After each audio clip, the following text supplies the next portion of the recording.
Таня и... Стоп. Это Борис. Красиво, правда? Это Игорь подарил мне на день рождения. Он такой милый. Из Ленинграда привез. Просто очаровательно. Крошечная танцовщица. Вот, значит, кто ты для него. Я понимаю тебя намного лучше. Ох, Таня, если бы только дала мне шанс.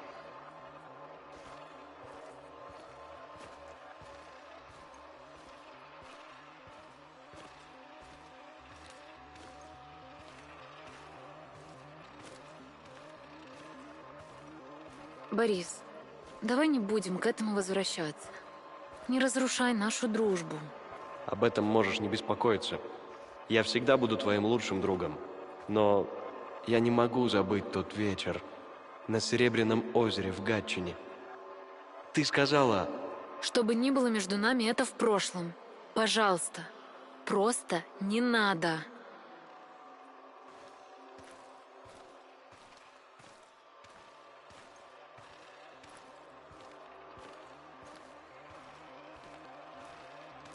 Ладно, если ты правда этого хочешь.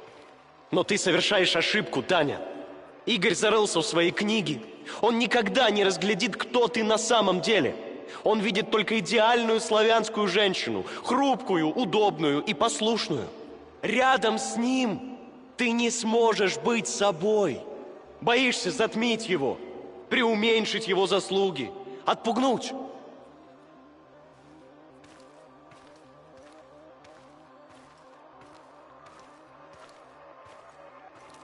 Со мной тебе никогда не придется притворяться тем, кем ты не являешься.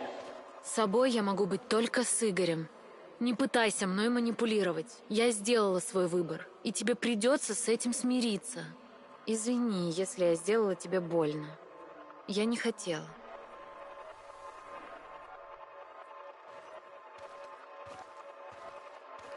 Давай просто чай допьем.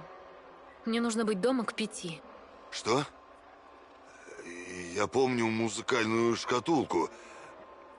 Она из Ленинграда. Но Борис... Он что, пытался подкатить к Татьяне? Я ведь доверял этому засранцу.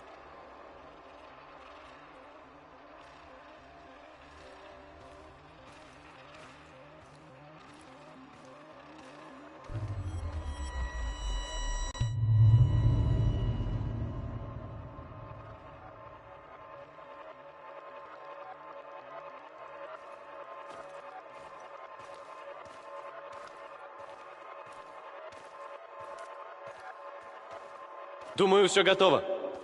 Отлично придумано с музыкальной шкатулкой, товарищ майор. Борис был в контакте с КГБ. Я мог бы и догадаться. Он всегда был чересчур амбициозным.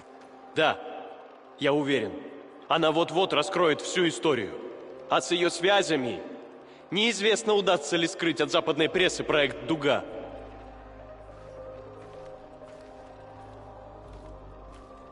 Так что рекомендую действовать быстро, товарищ майор. Нам нужно убедиться, что работа продолжается, без помех. Она опасный диссидент, ее нужно устранить. Ну а Хименюк, он нам пока не нужен. В замыслах Амалеевой он не участвует. Слишком наивен для этого. Такого, как он, товарищ Ленин назвал бы полезным идиотом. Только при этом он гениальный ученый. Спасибо, Борис. Приятно знать, что ты всегда был на моей стороне и что участвовал в похищении Татьяны.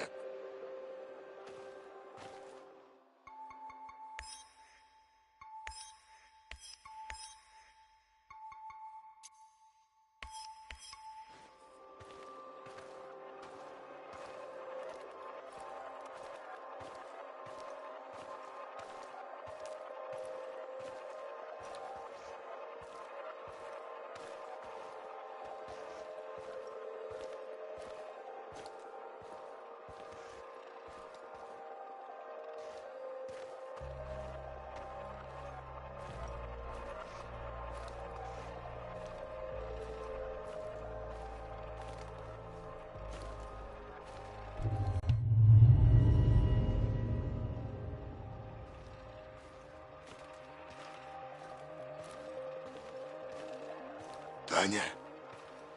Что? Что ты хотел? Татьяна Амалиева, пройдемте с нами. И не шумите, пожалуйста.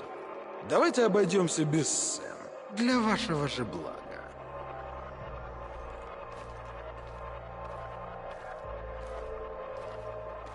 Что происходит? Кто вы такие? Правильнее спросить, кто вы такая. Татьяна Фоминишна Амалиева. Вашему отцу было бы стыдно за вас. Или он знает, что вы собираетесь предать родину? Может, он тоже в этом замешан?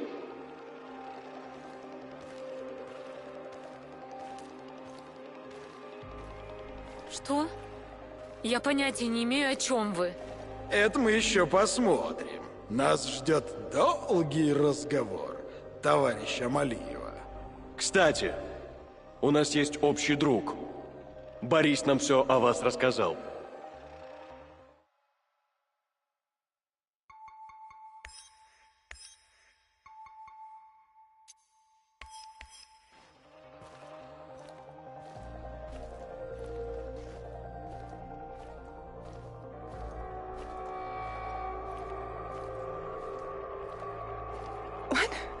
No, he would never.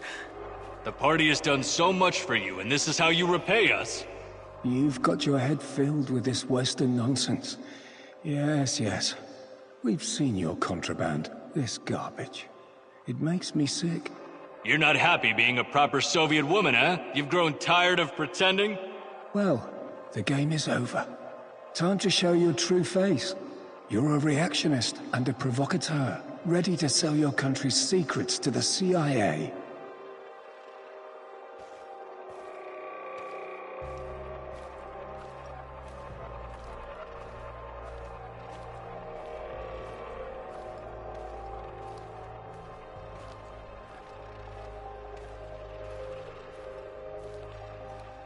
I have no idea what you're talking about.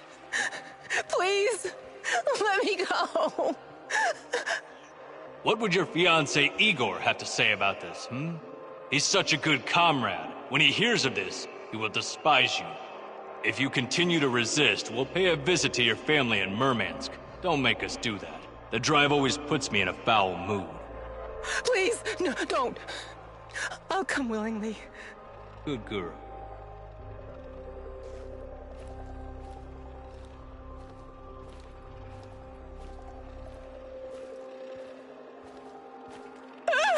What are you doing?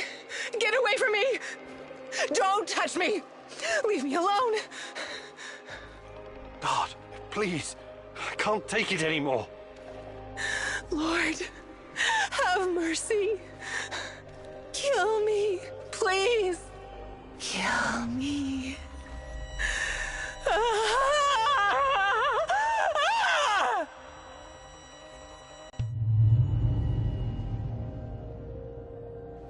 I can't believe this is real. Boris was jealous of me and Tanya? And when she turned him down, he got back at her by informing on her to the KGB. That goddamn rat. I trusted him. Good God. I knew she hated this system, but exposing state secrets to the Western press? Can that even be true? It could be. I don't know what to believe anymore.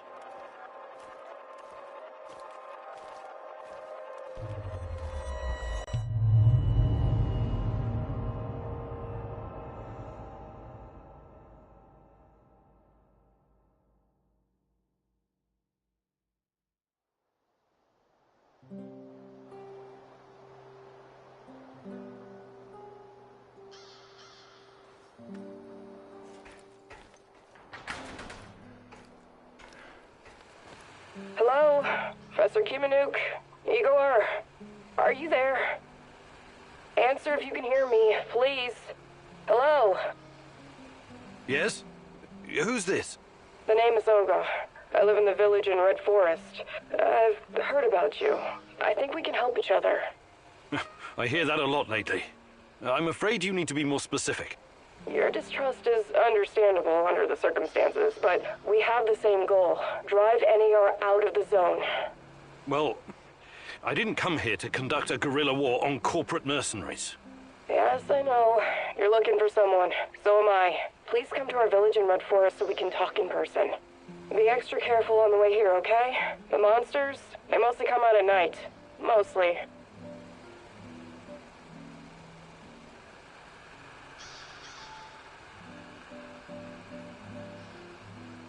Who are you really?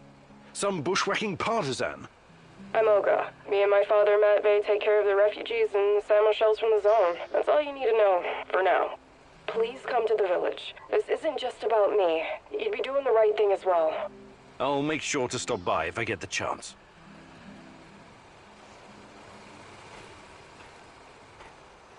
What's our next move, boss? Are we doing something or not?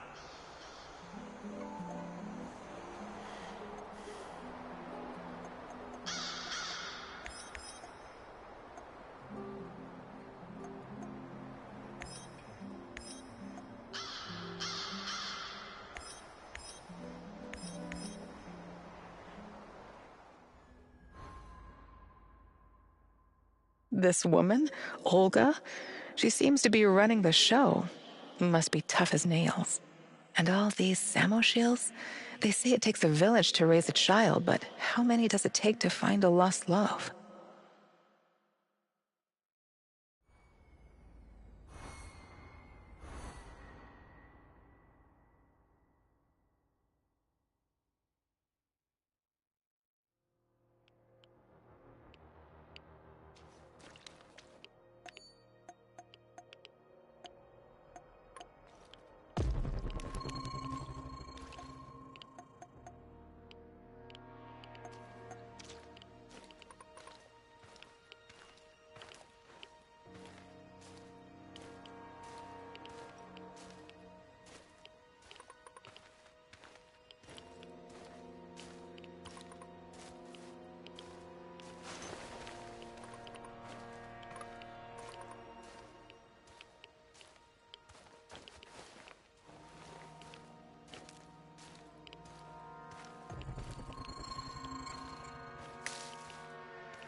Another hour gone, 3 more to go.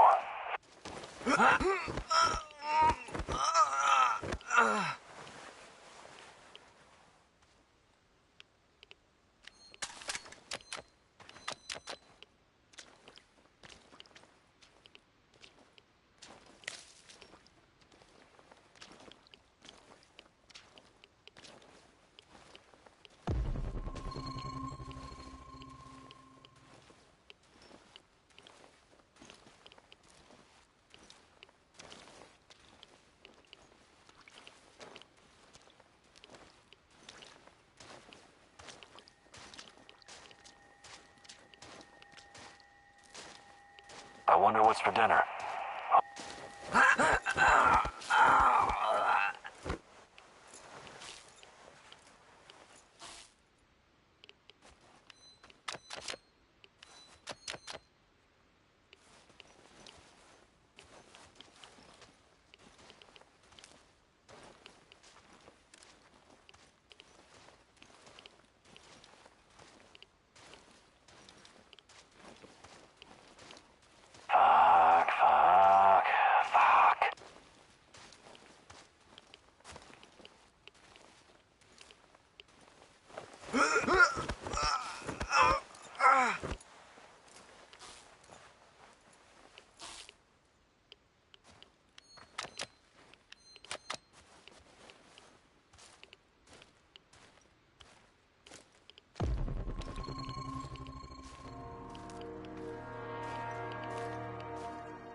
Just stay inside, okay? You sure? I can't take this tension anymore. Maybe we should... You want to face that monster, huh? Go ahead, but I'm bolting this door behind you. No fucking way. Then shut your fucking face and stay put. Shh, I hear something.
Городской совет народных депутатов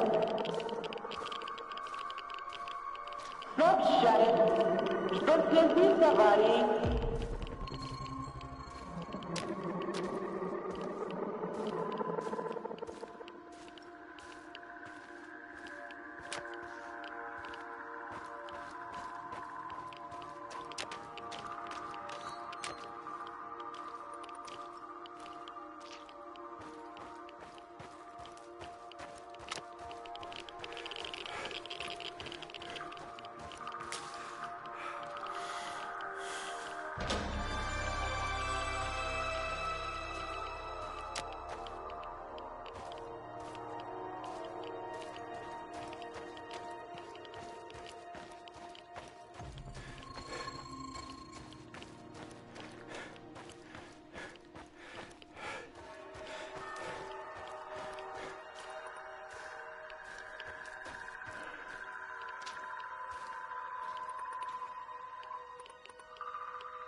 I don't know you.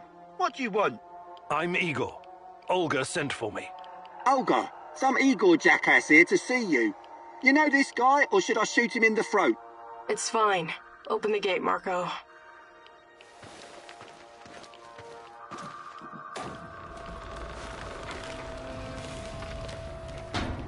Hey, heard you're one of the crew running around giving NAR the squirts. How many of them have you killed already?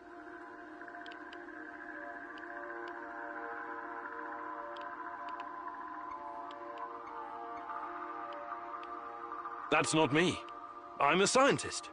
So you're like a pacifist or something? No judgment, but those NAR bastards ain't gonna kill themselves. Somebody has to help them along.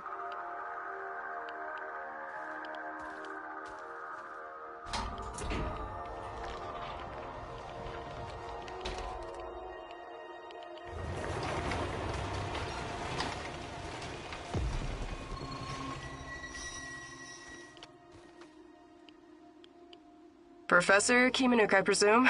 It's an honor to finally meet you in person. We've got a lot of work to do, you and I. I'm here. What did you want to talk about? A few days ago, someone took our supplies. My husband, Kostya, went after the thieves. Now he's gone too.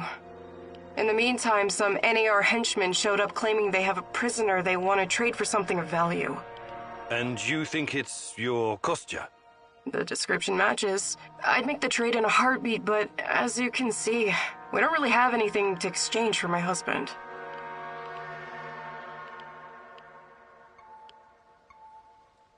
This place you're running, it's really something. I'd never expect to find... What? Regular folks living in the middle of the zone? You're right. We're anything but regular. We're hunters. We know these woods better than the trees know the rain. What about you? You're too young to... To what? Remember the Chernobyl disaster? You're right. I came with my mom from Minsk after my dad died. I was a teenager then. She was a doctor who wanted to help the radiation victims in the zone. She met Matvey here, and well, they took a liking to each other. Then NAR arrived and came down on us hard. Fucking fascists. My mom disappeared. That was some years ago now. Matvey took care of me after that. Taught me everything I know. In Minsk, I was just an emo girl. Here, I'm the goddamn queen of the forest. Kostya came here 2 years ago with Doctors Without Borders. He stayed because of me, but yeah, the rest is really none of your business. All right. I can see you're really looking out for your people. I appreciate that. I'll help if I can. I promise you won't regret it. For our friends, we serve fine vodka. For our enemies, we have shotguns. One more thing. These assholes who took Kostya, I'm pretty sure they have our supplies too. You want me to keep an eye out for the supplies too, huh? If you don't mind, but my old man comes first, obviously. Sure. I live to serve. Do I look like the chatty type? Talk to the woman in charge.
So it's you. Why did I suspect you were involved in all this? Please, help me. My people are counting on me to return with food. Haven't we had this conversation before? I was looking for our stolen supplies and got jumped by those thugs. They stole your food and then set an ambush for you? That doesn't make a lot of sense. They're dead. You're safe now. Are you sure? You say you went after the thieves. How did you know where to go, exactly? What do you mean? I followed their tracks. I'm a skilled tracker and hunter since I was a kid. Really? Olga said you were a doctor. What happened to the supplies? Must be somewhere nearby. We should stop and get them. I need to bring that stuff back. Why am I still locked up in here? Let me out and let's get back to Olga. I'll make sure you get the credit for retrieving the food.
All right, you're free. Head back to the camp. Thanks. I'll put a good word in for you.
Thanks again for breaking me out of that hellhole.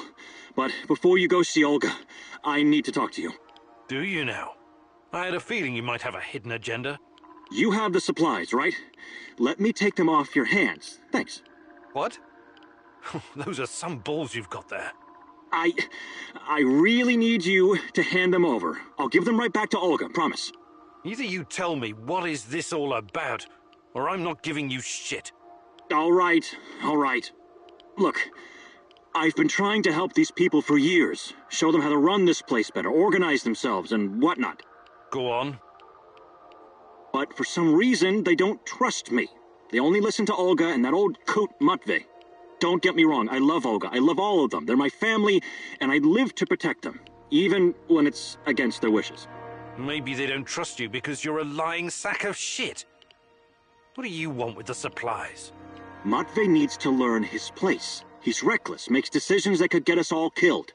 His reign of terror has to be stopped. I'm going to spike his food. Just give him a little something to make him a bit more, docile. Then I can make some changes around here, and Olga will finally see reason. She's under Matvey's influence. It has to stop. Well, that's...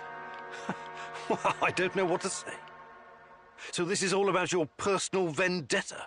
I'm a doctor. As you know, I'll be very careful with the dosage. It won't do any real harm. Trust me. This will benefit everyone. If you help me with this, you'll always find support here. Whatever you need, I'll get it for you. Before I make up my mind, I need you to come clean about one more thing. Did you steal the supplies yourself to orchestrate this plan? Yes. Yes, I did. But only because of how much I care about this place. I'm willing to do the hard thing to save everyone. I trust that you can see this and will make the right call. You know you need allies in a place like this.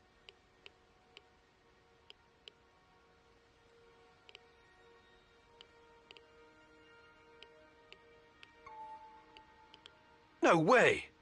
I'm not gonna let you poison anyone. That's insane! I wish you hadn't said that.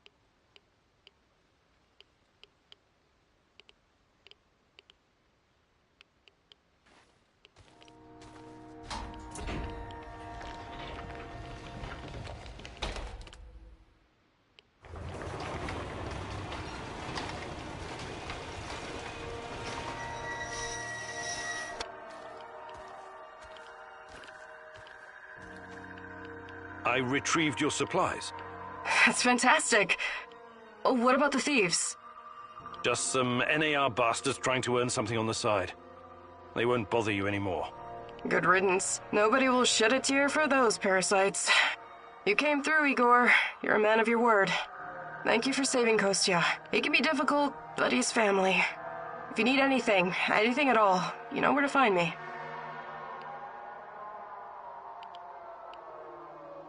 How about joining forces?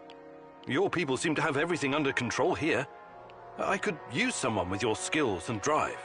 And I could use someone who knows so much about NAR technology.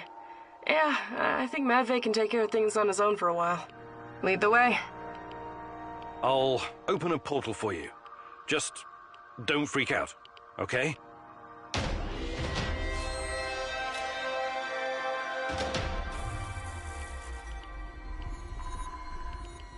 It is a little unsettling, but I trust you. Hop on and enjoy the ride. I'll see you at the base.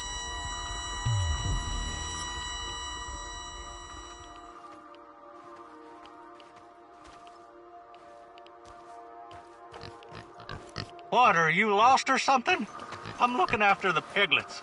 Beautiful creatures. I named them, you know. Daisy, Dorothy, Frank, Mika, Jurgen, and Olaf, and Donald. Now with all the food gone, I have to... My God. Tell me, who should I pick? Who must I send to Piglet Heaven?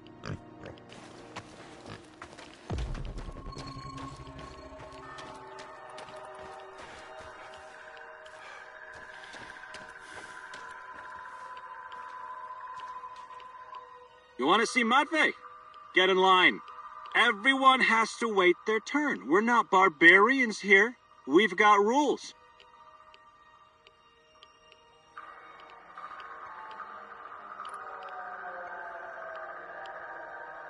Okay. I'll wait in line. Good. You see? That's how you build a civilization. One step at a time.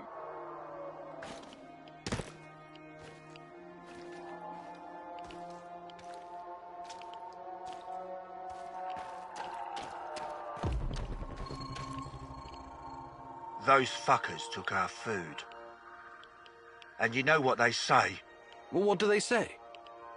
Every civilization is only 3 meals away from total anarchy. I think Lenin said that. Yeah, John Lennon, smart guy. I am the walrus. Goo-goo-goo-goo.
I appreciate you joining my little team. If this will ensure the safety of my people, then it's the right thing to do.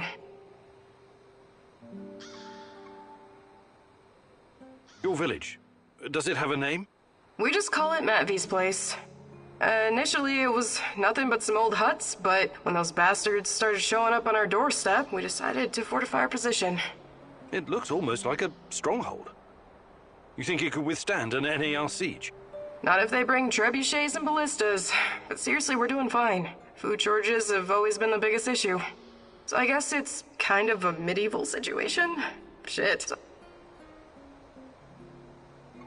I was going to say, NAR is only part of the problem. How do you deal with the shadows? We call them lurkers. They don't come around the village for some reason.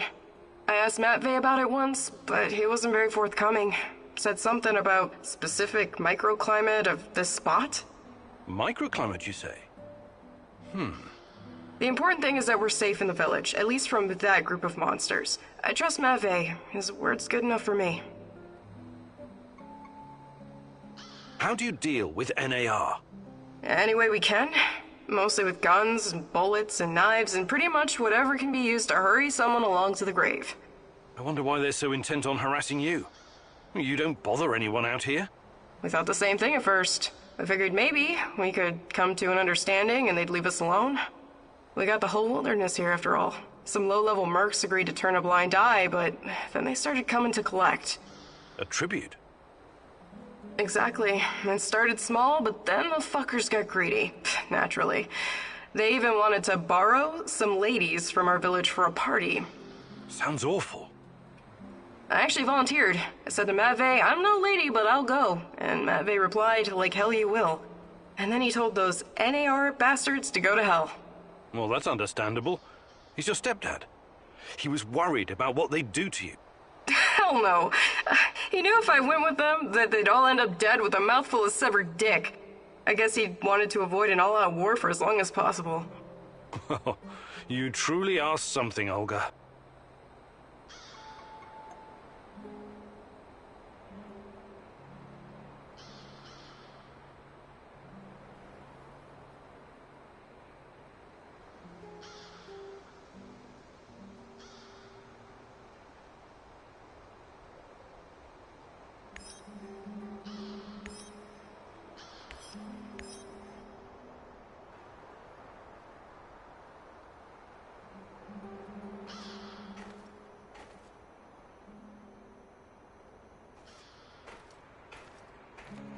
You have a second, Igor? Sure. What can I do for you? I was just thinking about my friends. Zena, Yuri, Ludmila, and Igor, your namesake. They were the best fucking guys and gals I've ever known. When I first arrived, I was lost, just stumbling around in the dark like an idiot. They took me in and we became inseparable. The greatest team of stalkers the world has ever seen, will ever see. They called us the Pripyat Five. It was a stupid-ass joke, of course, but I still liked it. Xena was the smart one. Whatever the problem, she always had a solution in her back pocket. She could get us out of every kind of goddamn mess. Yuri was the strongest guy ever. He was our shield. It was like he was carved from wood. Igor was the leader. But really, he was like the older brother I never had.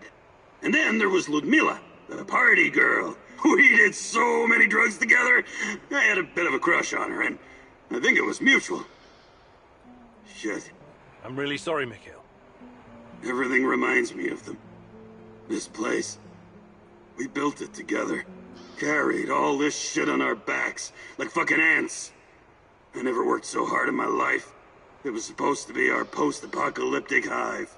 The Pripyat fucking Five in the hive. My homies. My home. I'm really sorry, Mikhail. I hope you can at least find some closure here.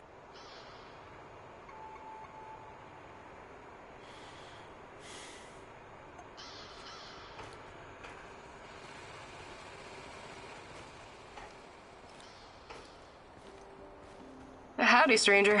Got a sec? For you, always. I was just thinking about my mom again. The things she did, the things she saw. She was really something, wasn't she? Her career started long before Chernobyl. In the 60s, she was already working at the NKVD hospital in Moscow. She was treating other scientists for radiation exposure because, some of them didn't care that much about their own safety. Oh, I know. There are legends about Kurchatov himself stomping in and out of the first Soviet reactor room without proper protection. They were all careless. My mom told me they behaved like irresponsible children. She especially remembered one very young lab worker who loved to scare his female colleagues. They would paint his lips, nose, and fingers with powdered radium and wait in a dark room to surprise them. My God!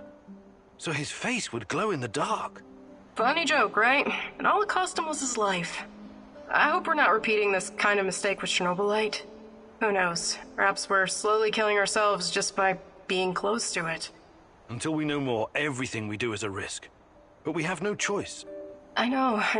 I just want you to be careful, okay? Of course.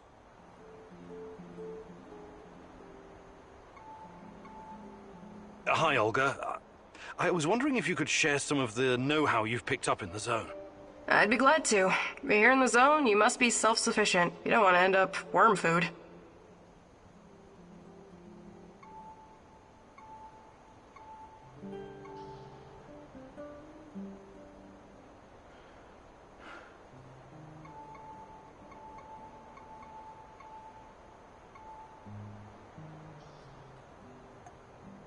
Fantastic. I'm ready to learn, oh great huntress. No jokes while we're training or I'll smack you upside the head. Got it?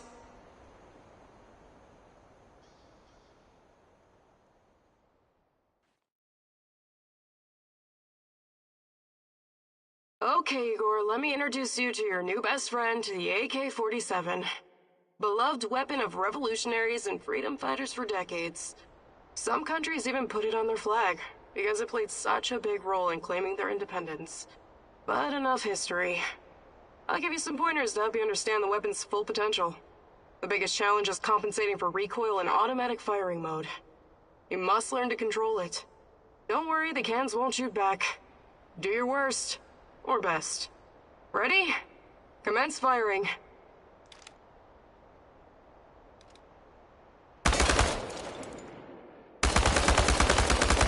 Well, you need to work on your aim, and your stance, and proper grip, but you'll have many opportunities to practice. Okay, Professor, I think you've learned the basics.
What can I do for you, Professor? I'd like to rethink your gear loadout. Sure, Igor. Just don't make a mess of my inventory.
Well done, Igor. But don't get cocky. You still need practice. Lots of practice.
What can I do for you, Professor? Hi, Olga. I was wondering if you could share some of the know-how you've picked up in the zone. I'd be glad to. But here in the zone, you must be self-sufficient. You don't want to end up worm food.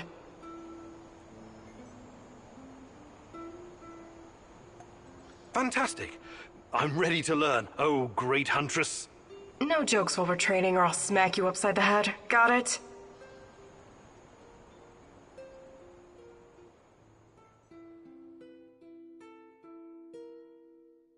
Alright, it seems I've got my work cut out for me. This is gonna be extremely difficult, maybe even dangerous. I thought you were going to teach me how to effectively pack a bag. How could that be dangerous? Dangerous for my mental health, but let's not get ahead of ourselves. Firstly, I want to address the fact that, for some reason, I'm the only one who can teach you the art of packing. Presumably because I'm a woman. I find that sexist, extremely, and offensive. I beg your pardon? Thank you. That said, I do have some tricks up my sleeve, or should I say, up my bag, that I can share with you. Because frankly, Igor, when I look at the warehouse and how you furnish and organize it, it makes me weep. You? Weep? I never noticed. I'm weeping on the inside. My soul bleeds when I see this chaotic trash heap of grime and despair. No clean lines, no aesthetic, just a man cave reeking of testosterone. That's a little bit harsh, don't you think? But fear not, as a wise man once said, when the student is ready, the teacher reveals herself. And you're the teacher? Yes, I am. Here's the first secret. It's all in your head. What do you mean?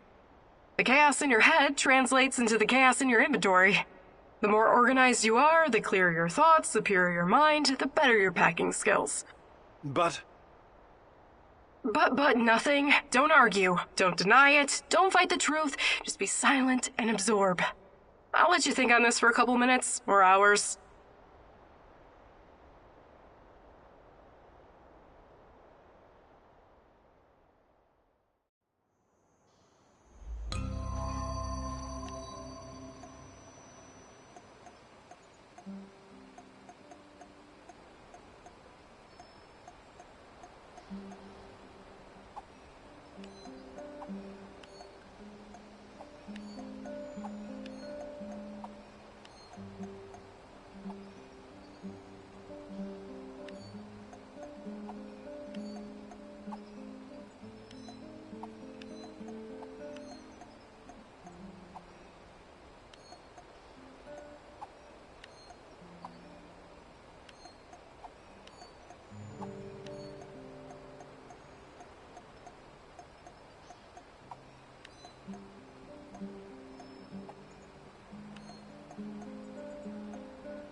Rhino 3, this is Bluebird. Do you read? Over. This is Rhino 3, reading you loud and clear, Bluebird. Over. Rhino 3, change of plans. Jack Frost is heading for the Kapachi Kindergarten. ETA 3 hours. Provide support for a helo. Over. Wilco, Bluebird, we're moving out. ETA 2 hours. Over and out. Jack Frost? That's an old nickname me and Boris gave Professor Semenov when we were still students. Could it be? He brought me here to Pripyat years ago. Helped me get Tatiana a position too. And now he works for NAR? He must have his reasons. And he's always been a brilliant scientist. He's still my best shot at finding Tatiana. I need to see him. Your old mentor, huh? Try and find him if you think it's important. Just be extra careful. I'm always careful, Olivier. You'll most likely have an escort. Try to sneak past. Don't go Rambo on them. Ready for some action, Igor? Let's make it happen. What's the skinny, partner?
Georgy Semenov, a good old Jack Frost. You must wonder what happened to him all those years ago. Why would he work with the NAR, my love? Surely he must have a good explanation. He was always kind to us.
don't get it. We dispatched an entire squad to fly in here and escort this old fart just so he can dig through some papers? This old fart is more valuable to them than an entire battalion of grunts like you. Guess I'm in the wrong line of work, huh? Not at all, Sasha. I think you're exactly where you're supposed to be.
You.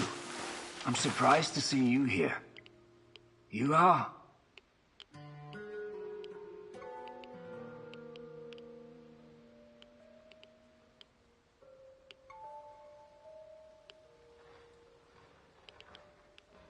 It's Igor. You remember me, Professor Semenov, don't you? It's been a long time. I thought you would have retired by now. But I guess there's no rest for a man of science like you and me. Igor, it's so good to see you. But what are you doing here? It's not safe. What are you doing here, Professor? Are you really working for NAR? Do you know what they're doing in the zone? How they treat the Samoshels? Please, Igor, slow down. My concern is science, as it always has been. The politics and administrative piffle, I leave to others. Then what are you doing here, exactly? You don't need to worry about me. I haven't turned into Dr. Mengele. I study the local, fauna. They're very peculiar, very dangerous. You must have run into them at some point. There are reports dating back from before the Chernobyl catastrophe. It's very important that we gather every bit of available information. Let the man catch his breath. Otherwise he may become suspicious. He was probably forced to work for NAR. That's my guess. So this is Semenov. Very smooth, very slick. I wouldn't trust him if I were you.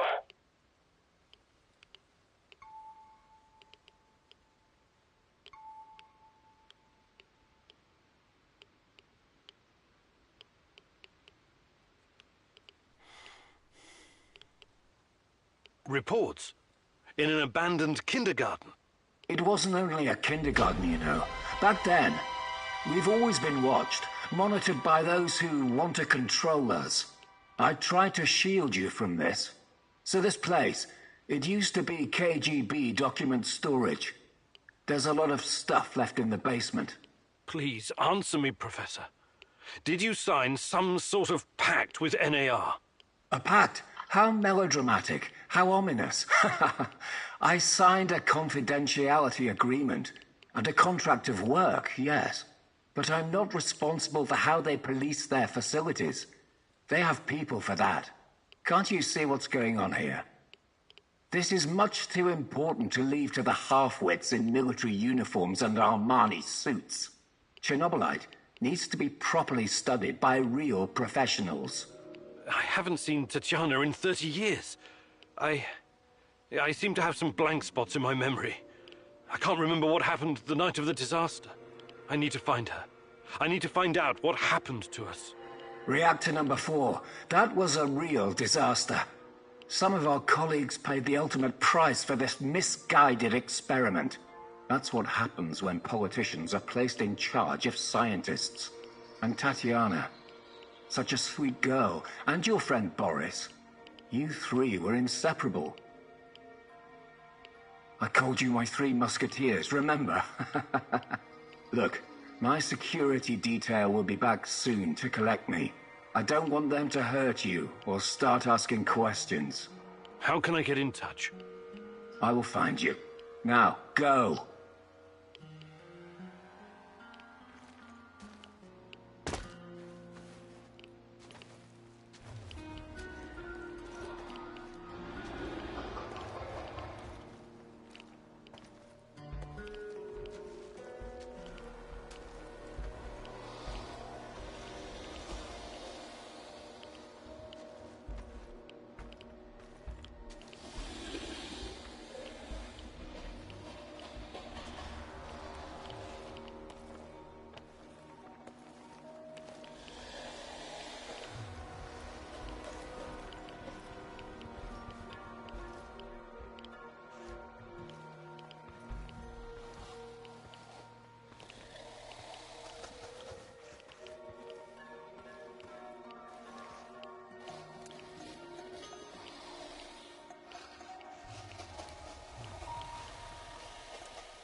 Igor, it's not the end. I won't let it end like this. Go. Die. Fade. Portal. Help. Die. Igor.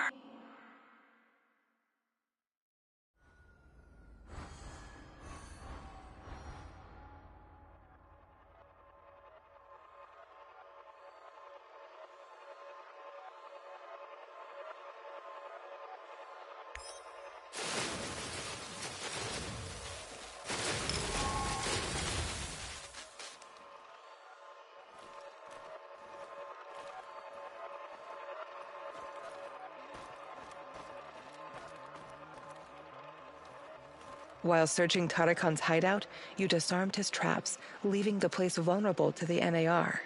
You considered rearming the traps, but feared they could be set off by a civilian.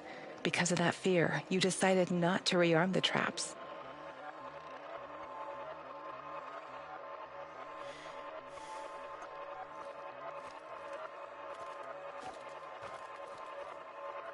Mikhail wanted you to wipe out the NAR servers, but you chose to look for more information about me instead.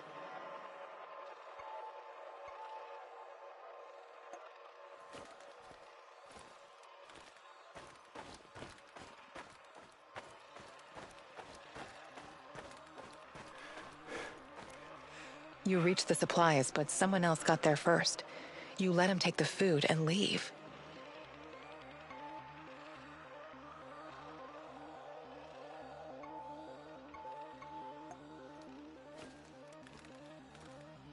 You met Kostya. He was captured and held prisoner by the NAR. He asked you to release him immediately, and although you initially hesitated, you eventually freed him.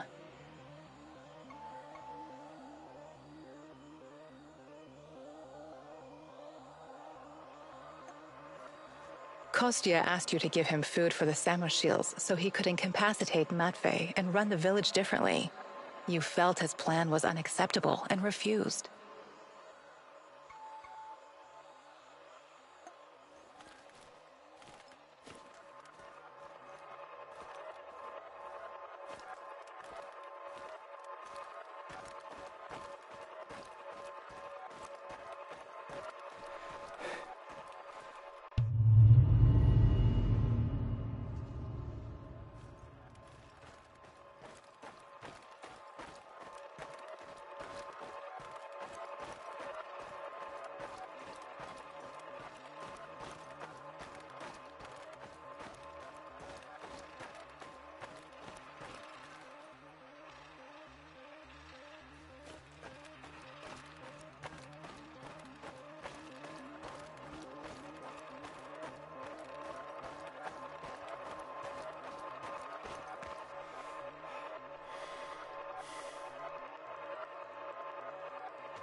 Wake up, my love.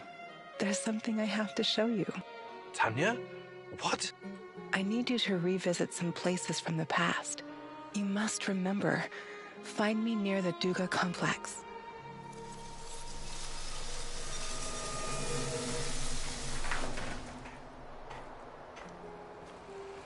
Rhino 3, this is Bluebird. Do you read? Rhino... Jack, you're all...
Georgy Semenov, a good old Jack Frost. You must want...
I should have taken that job at my father-in-law's factory. Shit.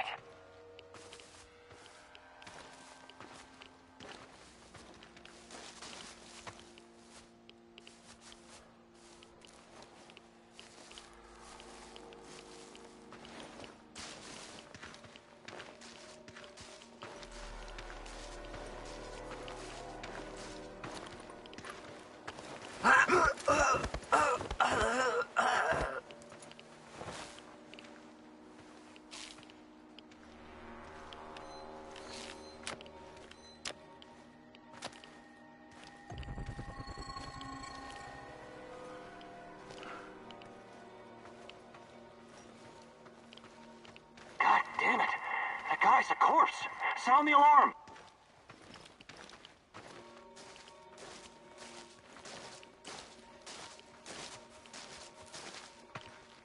Stay for...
I hate being outside. Cold, wet, and full of mosquitoes all biting you in the dick.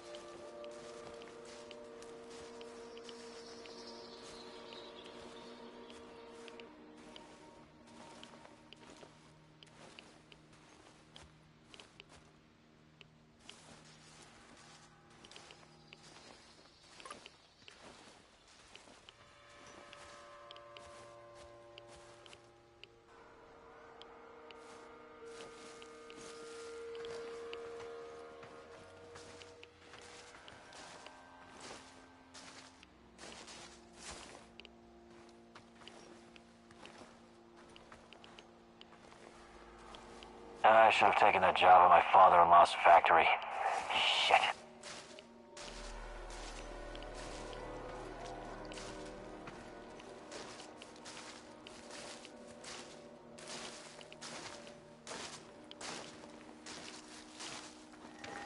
What the fuck? Fuck you!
disappeared into...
Help! Please! Help!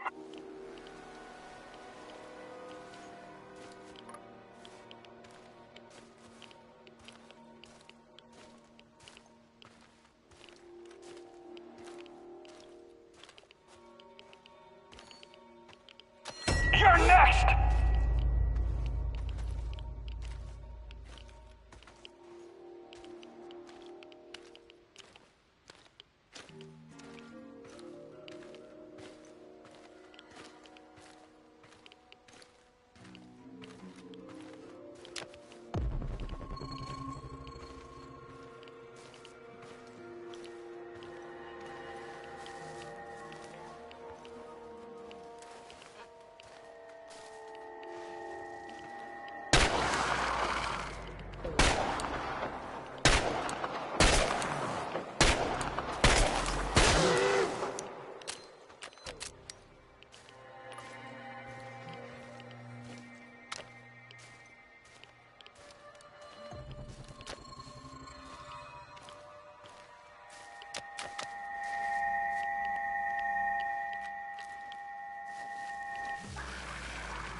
What a day. What a shitty, shitty day.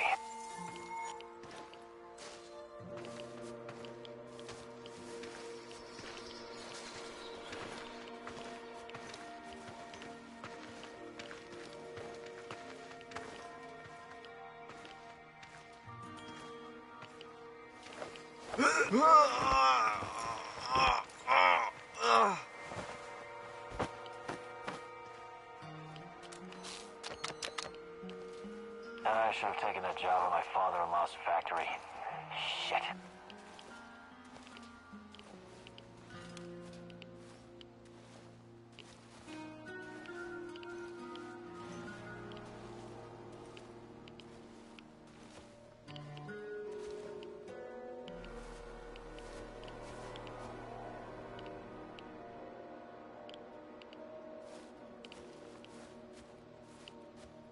Wonder what the quartermaster quartermaster made for dinner tonight. Hope it's not more fish. I hate fish.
He'll come out eventually. Everyone be ready.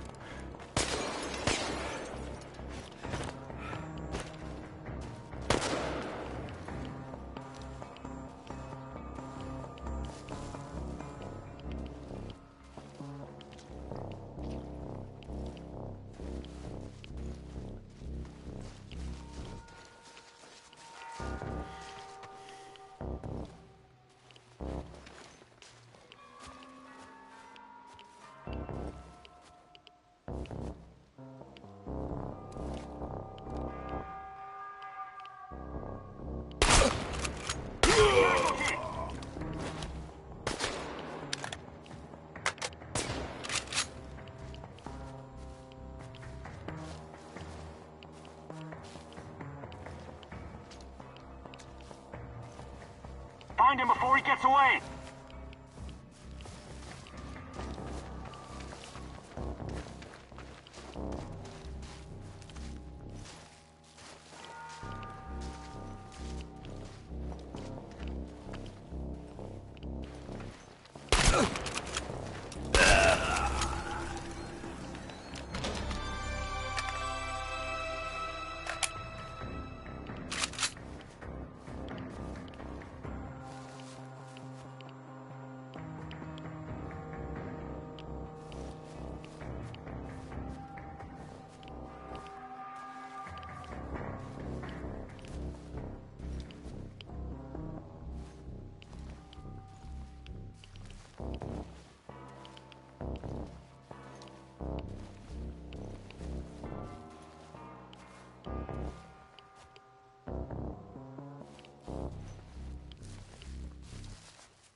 You.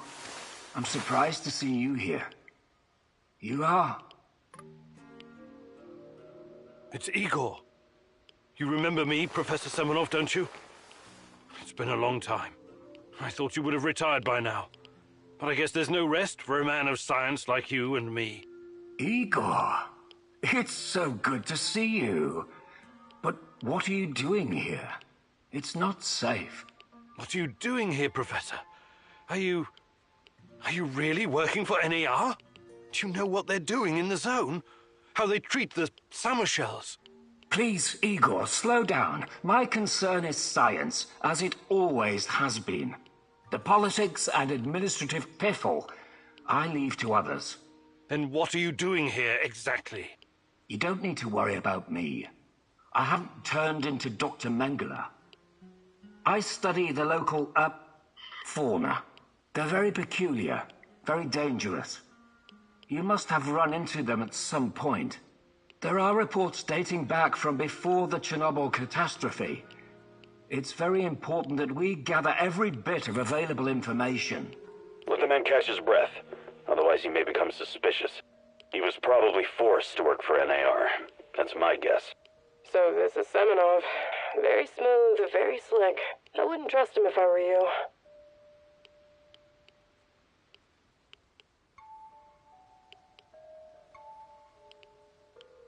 Reports? In an abandoned kindergarten? It wasn't only a kindergarten, you know. Back then, we've always been watched, monitored by those who want to control us. I tried to shield you from this. So this place, it used to be KGB document storage. There's a lot of stuff left in the basement. Please, answer me, Professor. Did you sign some sort of pact with NAR? A pact? How melodramatic, how ominous. I signed a confidentiality agreement and a contract of work, yes. But I'm not responsible for how they police their facilities. They have people for that. Can't you see what's going on here? This is much too important to leave to the half-wits in military uniforms and Armani suits. Chernobylite needs to be properly studied by real professionals. I haven't seen Tatiana in 30 years. I seem to have some blank spots in my memory. I can't remember what happened the night of the disaster. I need to find her. I need to find out what happened to us. Reactor number 4. That was a real disaster. Some of our colleagues paid the ultimate price for this misguided experiment. That's what happens when politicians are placed in charge of scientists. And Tatiana, such a sweet girl, and your friend Boris, you three were inseparable. I called you my 3 musketeers, remember? Look, my security detail will be back soon to collect me. I don't want them to hurt you or start asking questions. How can I get in touch? I will find you. Now, go.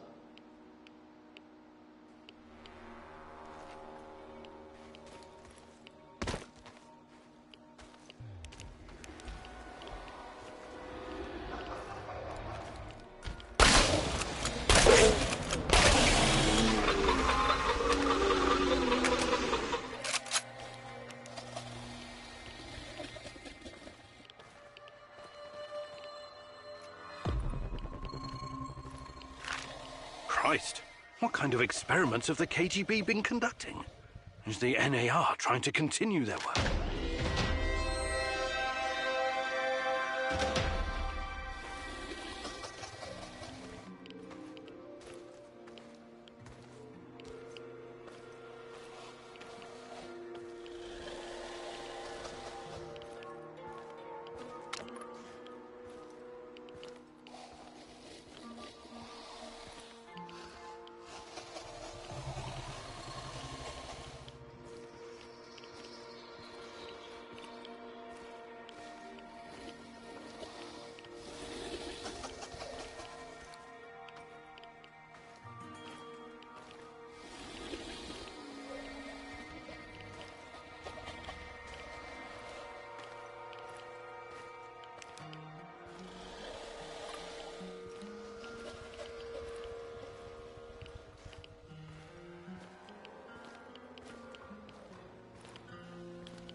How's it hanging, Professor Egghead? Michiel, what is that devilish cacophony blasting from our radio? You're obviously no fucking Gopnik, but you'll learn. This is the music of the zone. But you were born here. How can you not know this stuff? Well, don't forget I spent many years in the UK.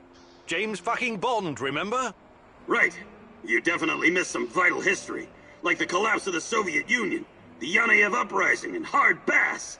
The last one sounds especially ominous. What's that? Not a big music fan, huh? I love music.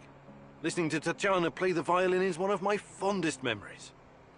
Sibelius, Rachmaninoff, Stravinsky, Prokofiev, Shostakovich, even Vivaldi. Jesus H. Fuck Nugget! You must be like 100 fucking years old! I'm not, though I feel like it sometimes. We need to remedy this situation pronto. I want you to listen to sex, kvass, and hard bass. It'll change your understanding of music forever! I have absolutely no doubt about that.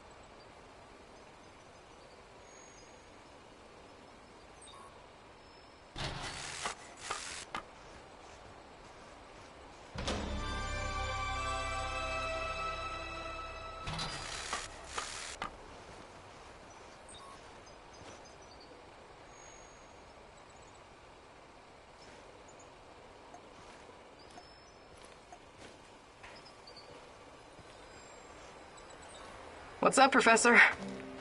I'm thinking about our next move. I'm tired of all this thinking and planning. When are we gonna get up off our hands and do something? We should be out there, giving NAR 9 kinds of hell. You really hate them that much? I don't hate all of them. I even have a few contacts who help me with trade. But on the whole, NAR is pure evil. They should be destroyed, pulverized, eradicated, buried, wiped off the face of the earth. That sounds a lot like hate. They took my mom and my friends from me. Those fuckers capitalize on human misery. What could be lower than that? Rented the area from a corrupt government to make billions of dollars on unknown, untested technology? And then they have your Tatiana. Should I keep going? Right. Yes. Tatiana's why I'm here. And if I find out they did something to her, they will pay. But bringing down NAR is not my priority. I'm not here to make the world a better place. But you should be. I don't get it. I could never understand why your generation made a pact with the devil. What would you have me do instead? Shoot the devil in the face, preferably with both barrels of a sawed-off over-under. In the area you're so nostalgic for, you could be arrested for nothing whatsoever. Speaking out of turn, or purchasing bread without your ration card. And they'd round up your family too. In order to survive, you compromise. Sometimes that compromise is ugly. I would have fought against my oppressors. You'd have done shit. The KGB would have thrown your ass in Lubyanka in less time than it takes to buy a counterfeit watch in Red Square. But times are changing, I guess. Perhaps your generation will usher in the change we need, Olga.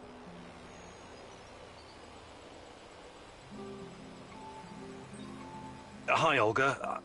I was wondering if you could share some of the know-how you've picked up in the zone. I'd be glad to.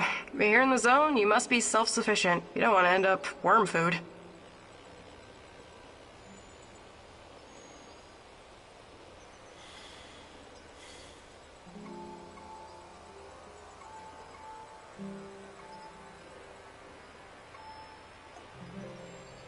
Fantastic. I'm ready to learn, oh great huntress. No jokes while we're training or I'll smack you upside the head. Got it?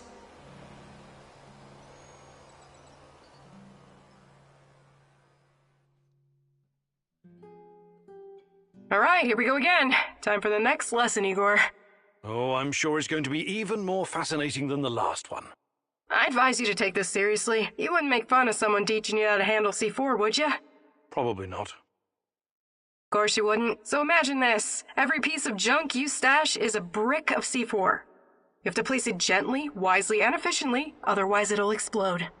To my knowledge, canned food doesn't...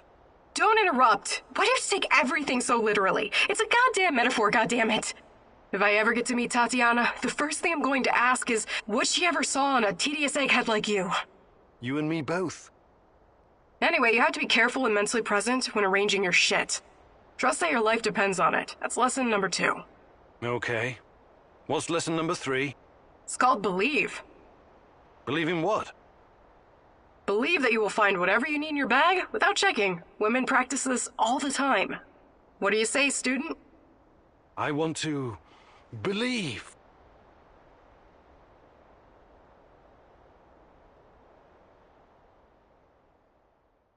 Matvey taught me well, and I'm happy to pass on his knowledge.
Can we swap some stuff, Olivier? Sure, whatever you need.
Yes, comrade.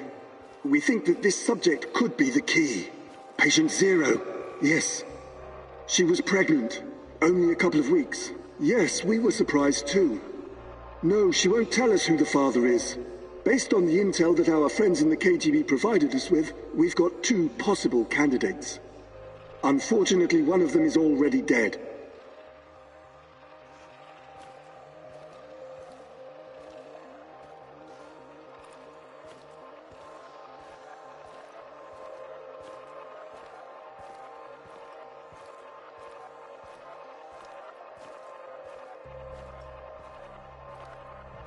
Absolutely, comrade. We've taken every precaution to make sure that Emilieva and her child are safe and sound. We're very curious too. We could be on the brink of something big here. Yes, I will keep you posted. Dear God, Tanya? She was with child? Our child? And she was this patient Zero. They were using her for their experiments from the start.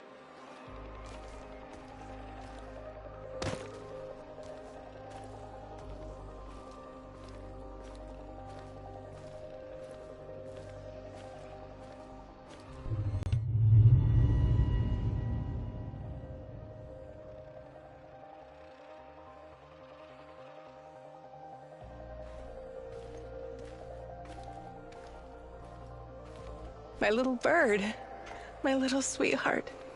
Soon you will see the blue sky, the meadows. You will hear the sound of the ocean, smell the pine trees, feel the sunlight on your face. You're a very special boy. You have a bright future ahead of you. I want you to go far, far away from here and be happy.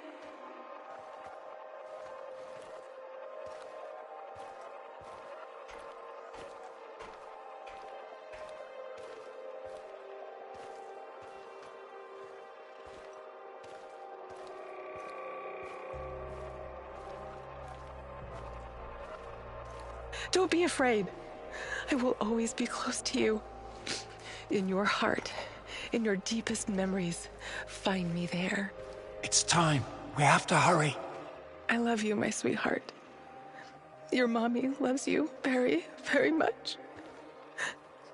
Now go. Tanya was kept prisoner here. And her child. Did someone take it away from her?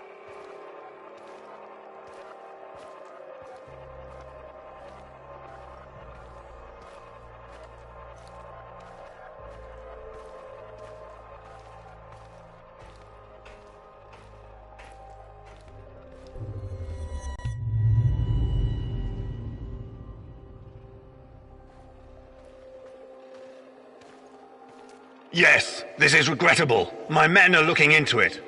Regrettable? It's a fucking disaster. How could you let this happen? If someone finds out... Mind your tone, comrade. I was fighting in Afghanistan when you were still pissing in your underwear. Now the boy suffered from acute autism.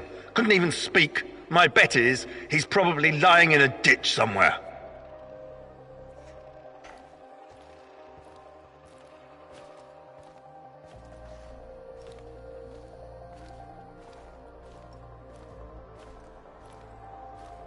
However, he couldn't have escaped on his own. Someone helped him. Are you saying it was an inside job? It's too soon for definite conclusions, but yes, I would say so. So, it must be a spy, a CIA asset.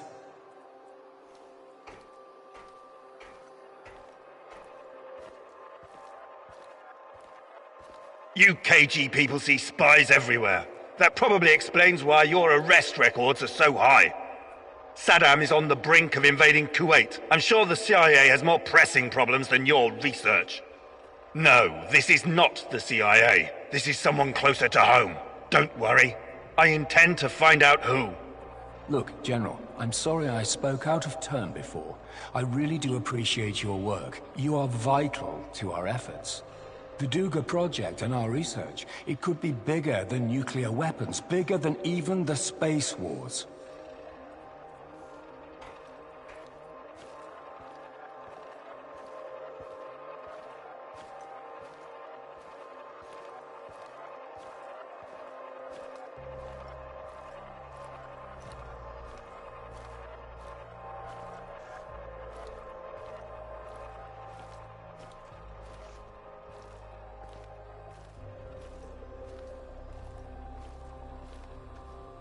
A lot is at stake here, even the future of the motherland. I already spoke with some of the party members, and... Let me be frank with you, comrade. The Soviet Union is falling apart at the seams, and I don't think anything can prevent that from happening. I'm not a scientist, but I've seen enough to know that this, Chernobylite, on the other hand, could be the key to our future. We all have to do whatever's necessary to prepare for it.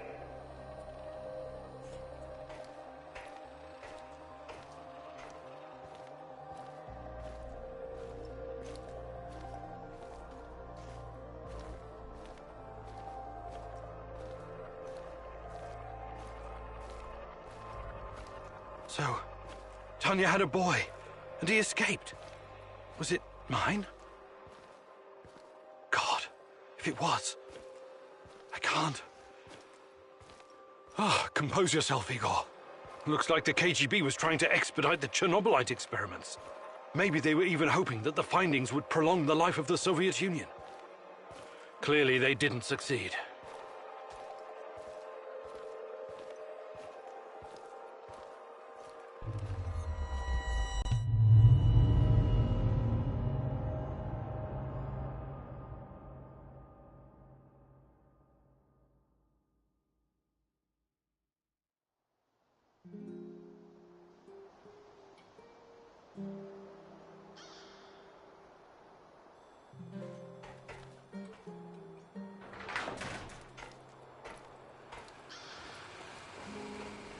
I need to talk to you, Igor. This is important. What's going on? I've gotten word from Matvey.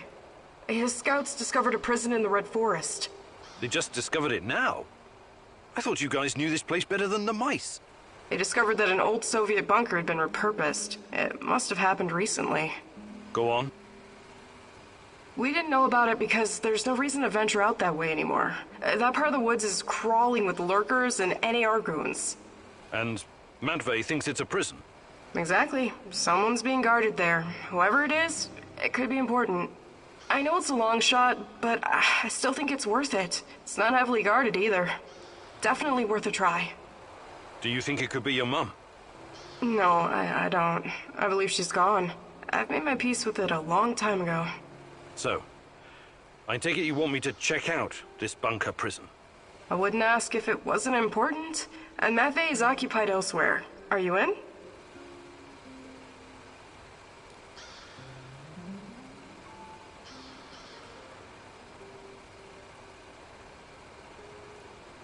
You've got a point. It makes sense to have this place on our radar. I'll check it out. Attaboy. Now go bring me back some good news. All right, Igor, what's next?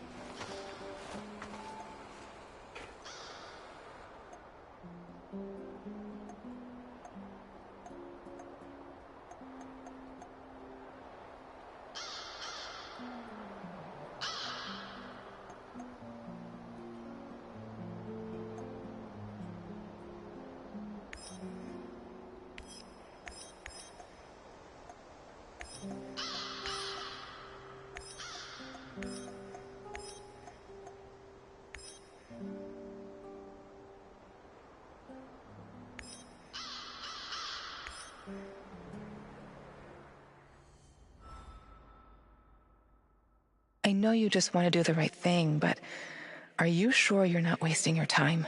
You usually don't let your emotions cloud your judgment. This whole zone is littered with old Soviet bunkers and relics of the past. Why would the NAR be interested in any of that?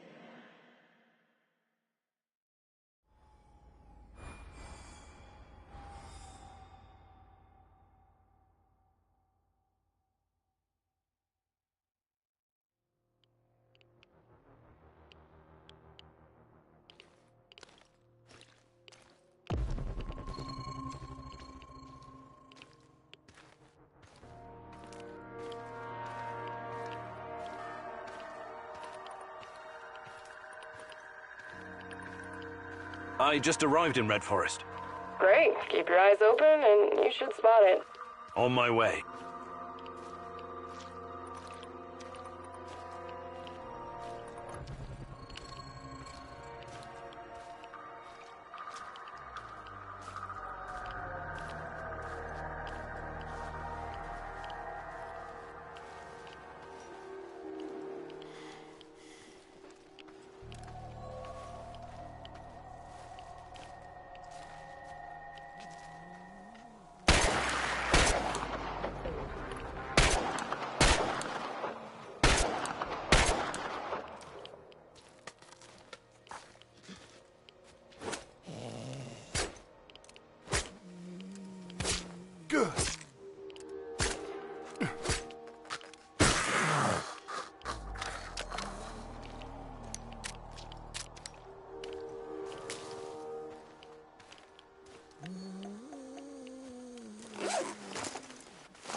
Fuck off. You're annoying as hell.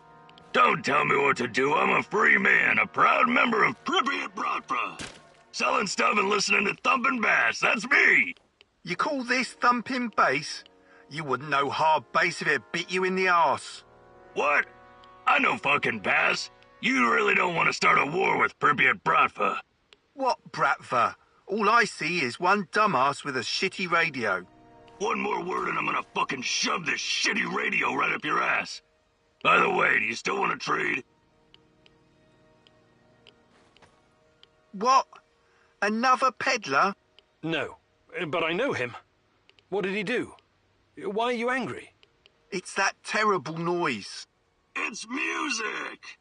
And this guy, he's as annoying as hell. Hey, what's going on here? What are you... Oh, it's you! Wanna trade? I can't talk to this fucking idiot anymore anyways.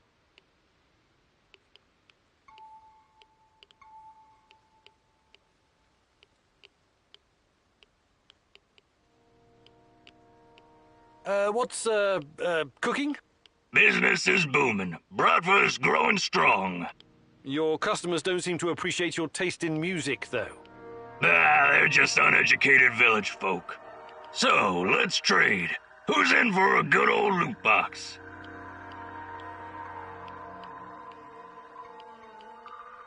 You mentioned something about trade. What kind of things do you have?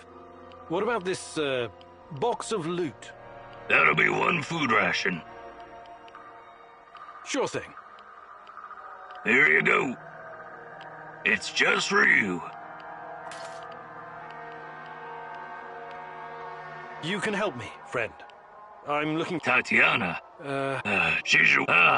what if... Well, there's those in there... What... I better be going now. Bratva forever, Igor! We are so tired of him. And he won't go away.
Huh? It's probably a rat or something.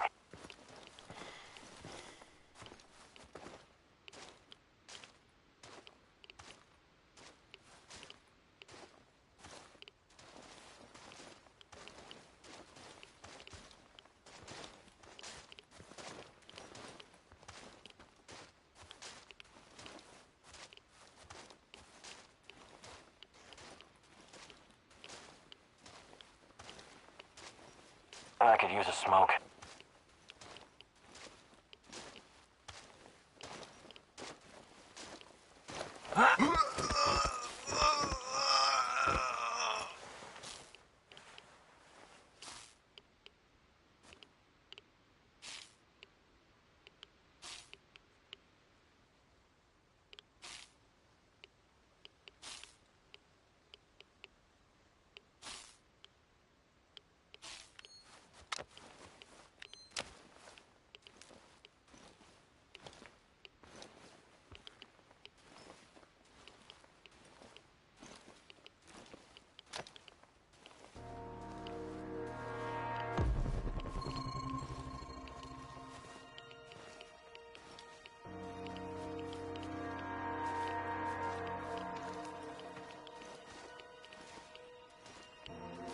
When I finish my contract, I'm going to grow a beard.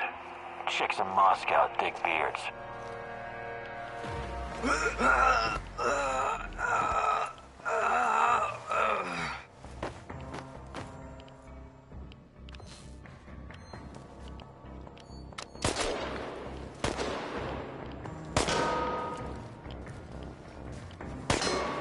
He's holed up over there! We need to lure him out!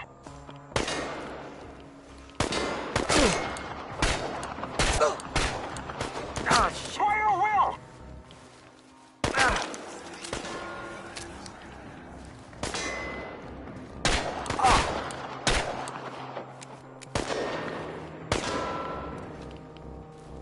He's over there! Over there! Where did he go? Find him! It's Kim and Yuk! Get him, quick!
Who's there?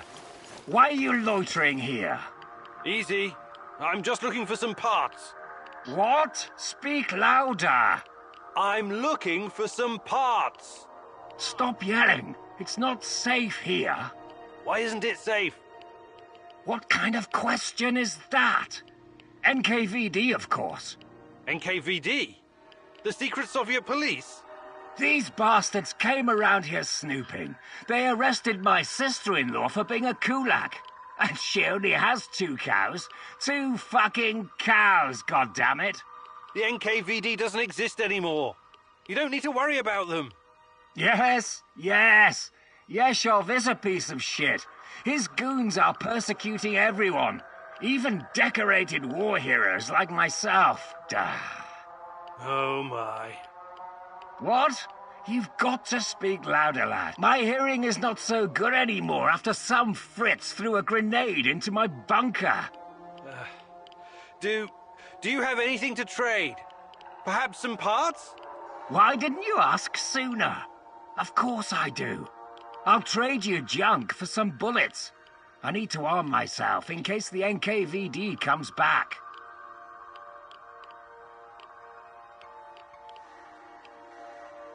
I'd like to exchange a bullet for some scrap.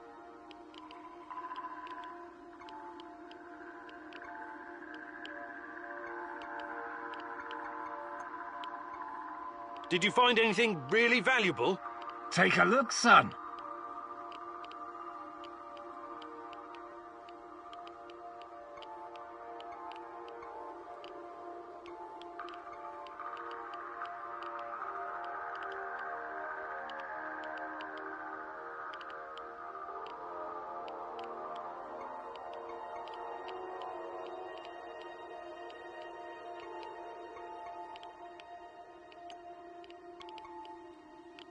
See you later.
He's over there! Over there!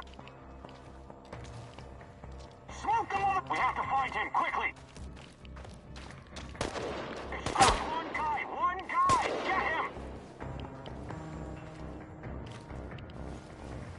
Got you now, stalker!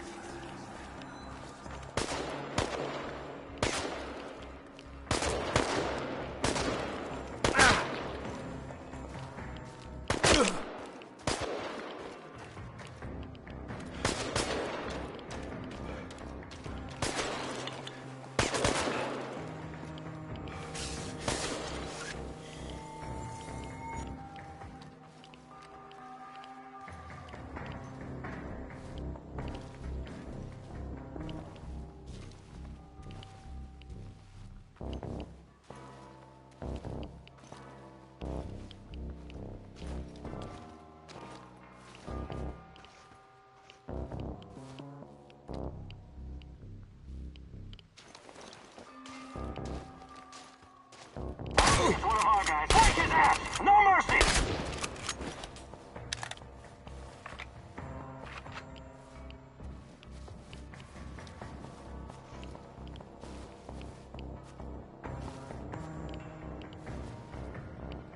He's over there! Over there! Smoke the motherfucker out!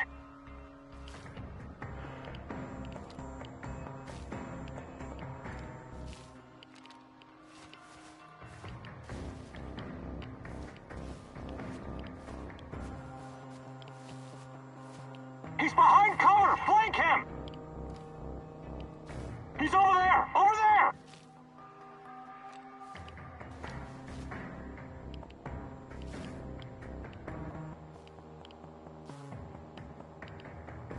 Tango's behind cover! Careful!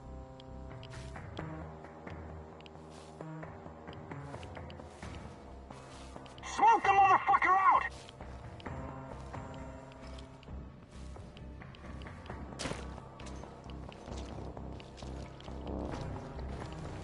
Stalkers!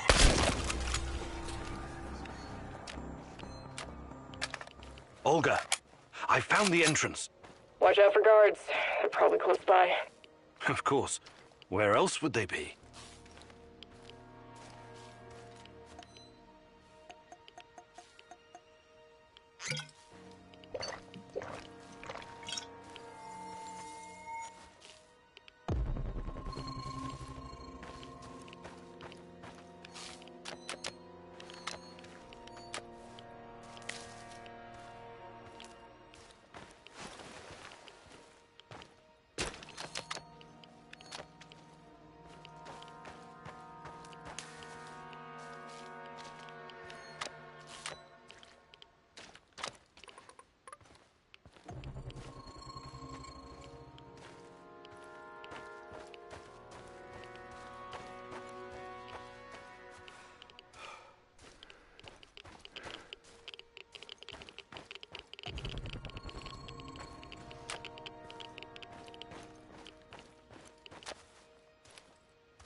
He's holed up over there! We need to lure him out!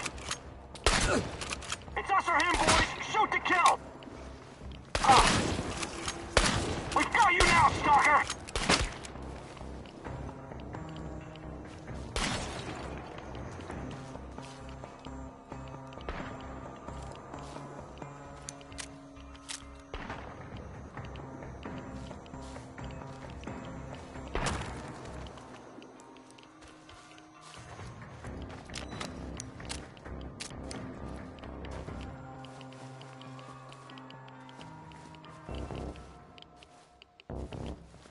Intruder!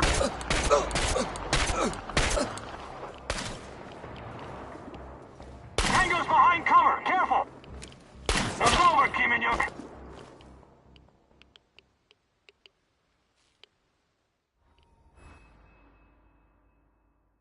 Your relentless search has finally caught up with you. Who knows what the NAR will do to you now? You don't want to find out what they have planned for you, my love. You have to find a way out, fast. Think, Igor, think!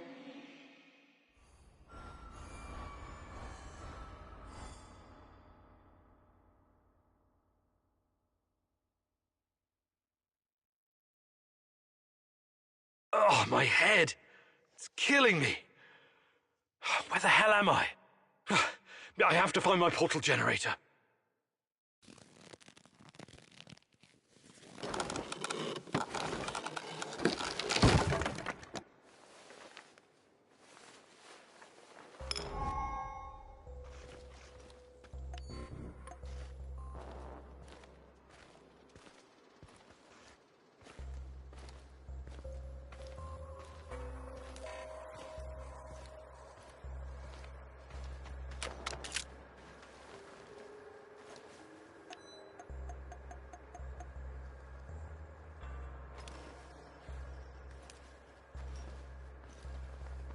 Of course, they leave us here with all the prisoners, dealing with this shit.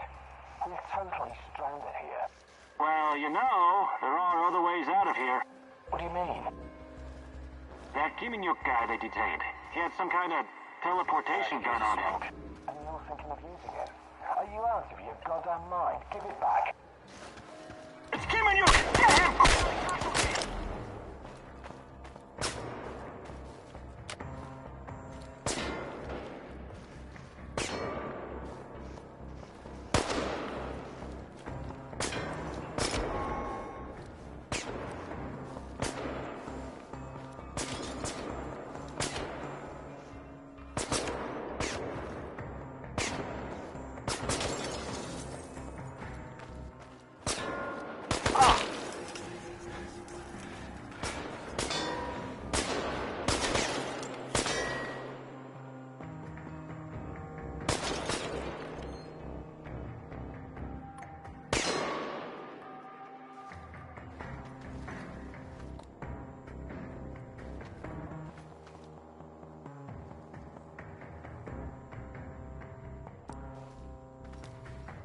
It's just one guy! One guy! Get him!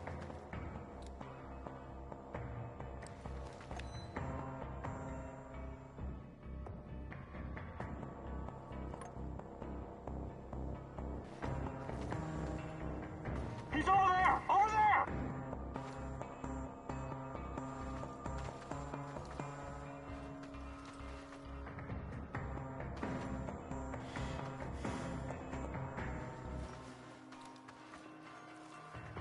He's behind cover! Flank him!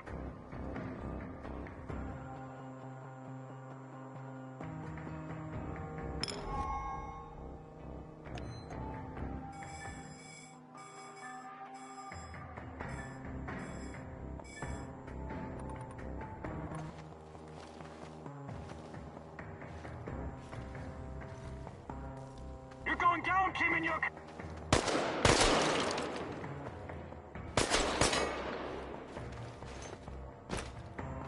Tango's behind cover! Careful!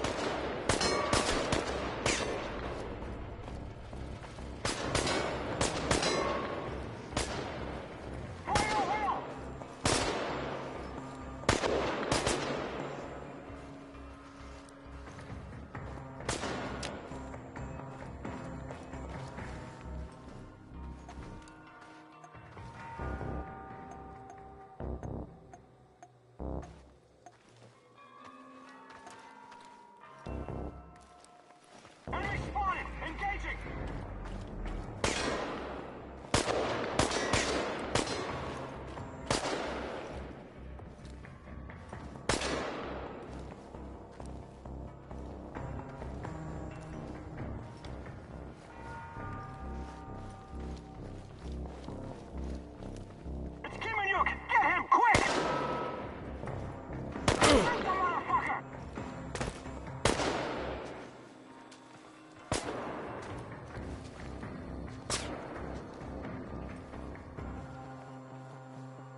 The body definitely fits the description. Guess this is the locksmith's brother, Athanasius. That's too bad. The locksmith seemed like a nice guy.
I knew it. They're conducting experiments at the power plant. But why are they in such a hurry? After all, Chernobyl belongs to them.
Hey, Igor. How are you? I'm all right. What about you? Have you started to regret joining our little suicide squad yet? No way. I live for this kind of thing. And since Anton's death, it's personal for me now. Hopefully you won't change your mind. Shadows, NAR, Chernobylite, it's all a bit overwhelming. Years ago, I met a young pirate. Just a kid, really. I was part of a team retaking a hijacked cruise ship off the Somali coast. The kid's colleagues chained him to a machine gun so he couldn't escape, and told him to shoot anyone trying to board the ship. He was so scared when he saw us, he froze in place. The chain was too thick for us to cut, and we didn't know what to do with him. There was no way in hell we could turn our backs on a PKM. I could have knocked him unconscious, but a blow to the head with a rifle butt could just as easily kill him. So I did the only thing I could. I unloaded his weapon and broke the boy's fingers. On both hands, to be safe. When it was over, we brought him back to Canada. Trudeau found him a nice foster family. I understand you feel responsible for this mission, Igor, but I also have a stake in this. Trust me, I will do whatever it takes to see this through. Whatever it takes.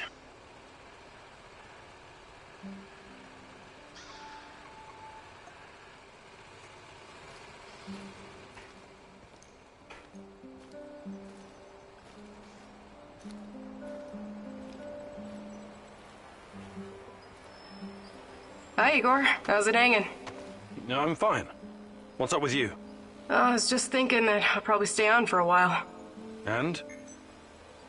And I think this place could use a certain something. Something like a woman's touch? Very droll. No, I'm not cleaning or redecorating this shithole for you, and I don't cook. That's not my job. I'm the hunter. The hunter, eh? What does that make me? The housekeeper? Look, everyone has a natural talent for something in this warehouse. Yours seems to be recycling junk and furnishings, and feeding us. So, yes, that does kind of make you the housekeeper. But hey, what's wrong with that? No, nothing, I guess. Great! Now could you try to make this place a little less of a dump, and maybe be a little more imaginative with our supper? But those are prepared rations. What am I supposed to... Maffei used to say, where there's a will, and so on. He'll figure something out. I probably won't. But thanks for letting me know about my many shortcomings.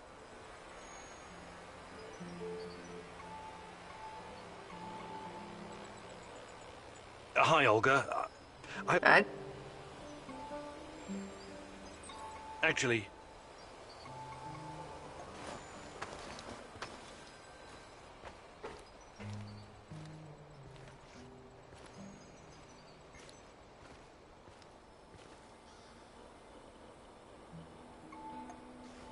Igor McSpreegor. What's up, Chief? How's life, Mikhail? It used to be so much better around here. These NAR assholes are really throwing a chainsaw into my trading operations. It's a pity. Closed cities and nuclear reactors used to be a great place to trade. Uncle Misha, God bless his soul, if he ever had one, used to trade in Ozersk in the 50s. He actually witnessed the construction of the first Soviet reactor. Get this, a huge ass pit in the ground. Thousands of prisoners and soldiers working their asses off. Without heavy machinery, these fuckers were like the slaves building the pyramids. What you call cool is pretty twisted, Mikhail.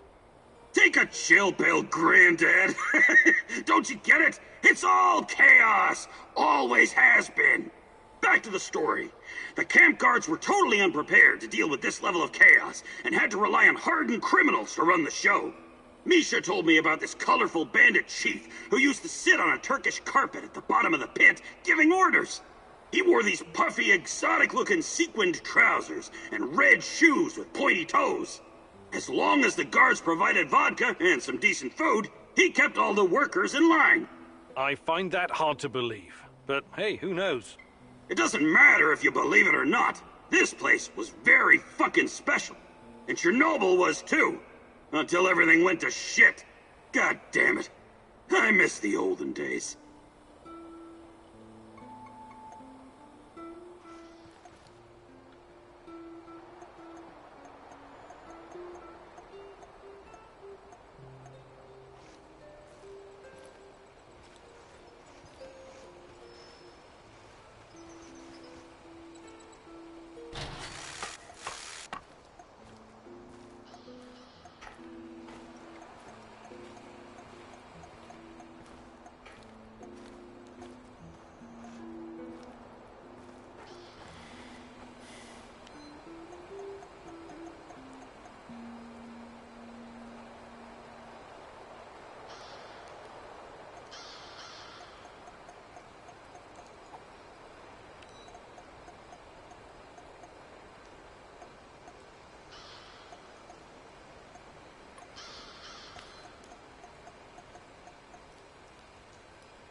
Ready for some action, Igor? We need to talk, Igor. I'm all ears. Got some intel that needs acting on. NAR is preparing a huge shipment of munitions, maybe food as well. We can't let this opportunity go. Oh, you're not wasting any time on that radio, huh? Sure, I'll look into it. So, what's the fucking plan, man?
I know you just want to do the right thing, but are you sure you're not wasting your time?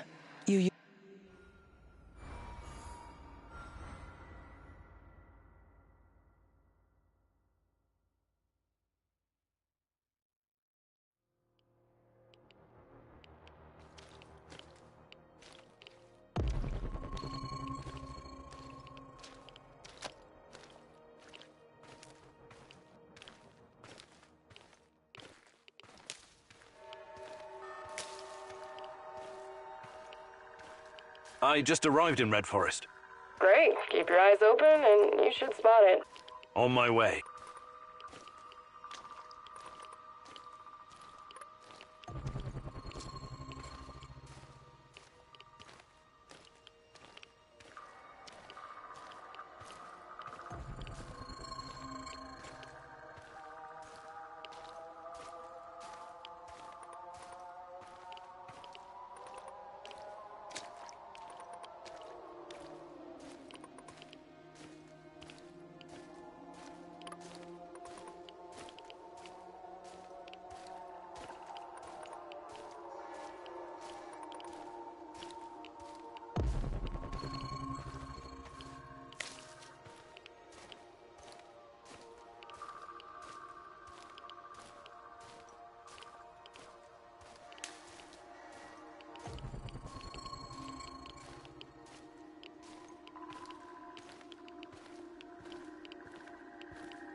Hope it hurts, motherfucker. Is that all you've got? My babushka slaps harder than you.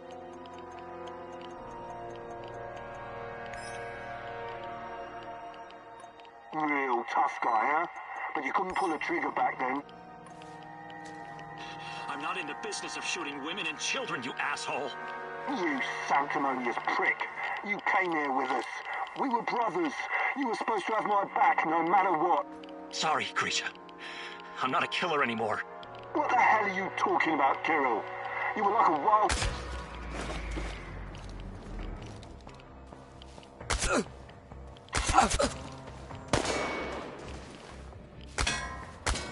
He's holed up over there! We need to lure him out! We've got...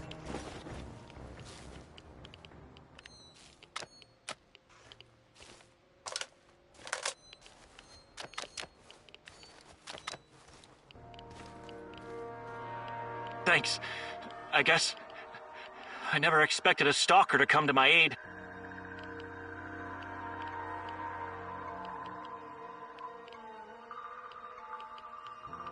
I'm looking for someone. Her name is Tatiana. Maybe you or the other soldiers came across her? Sorry, I've never heard of her. I'm just a grunt, so even if another patrol found her, they wouldn't tell me. I see. All right. I have to go. Good luck. Oh, wait.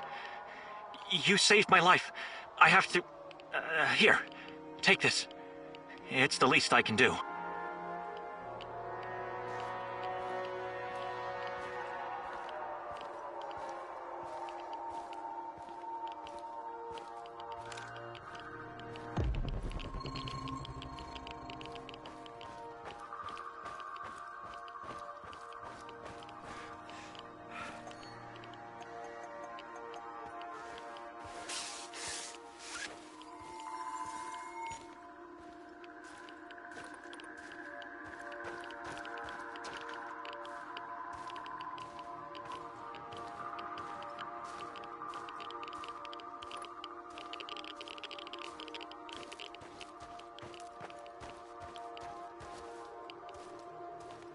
Everybody out, you're surrounded! Like hell? How about this? Fuck off. We know that you're harboring a terrorist. Her name is Olga Astapienia. Who? I think you boys got the wrong fucking address. We only want her. No one else needs to die. Open the fucking gate or we torch the place. You've got 1 minute. Either Olga comes out or everyone dies. This is your last warning. What do we do now? I can't come back empty-handed. Wonder what the quartermaster made for dinner tonight.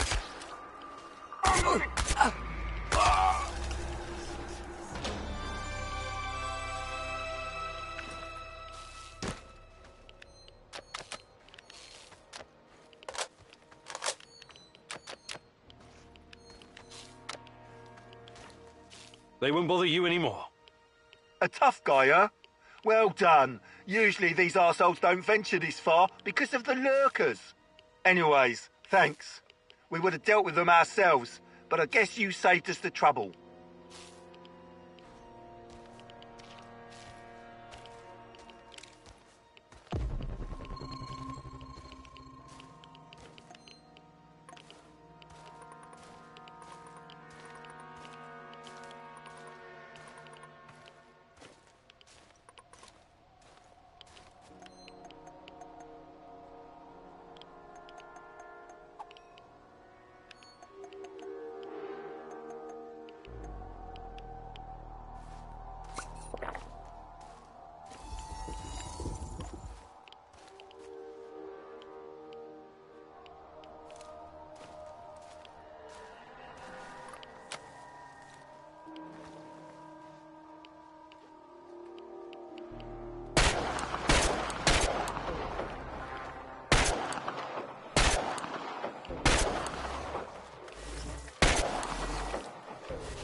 Olga, I found the entrance. Watch out for guards. They're probably close by. Of course. Where else would they be?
Hey, little guy. What are you doing here?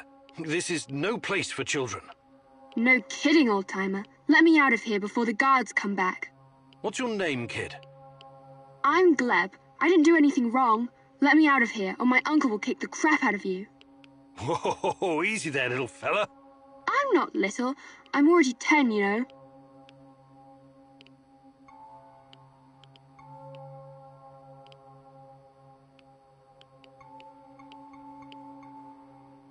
Who's your uncle? Someone important? Of course he is. He's a big shot around here. When he hears what happened to me, heads will roll. That's exactly what he'll say. I wonder. Is your uncle in the military? He was in the army like my daddy, but Mummy and Daddy are both in heaven now, so Uncle is taking care of me. I'm sorry about your parents. So, he's a soldier, eh? He's working on something big and important for important people, but I don't know what it is. You're a riddle wrapped in an enigma, my dear lad. First, I need to know how you ended up here. What is this place?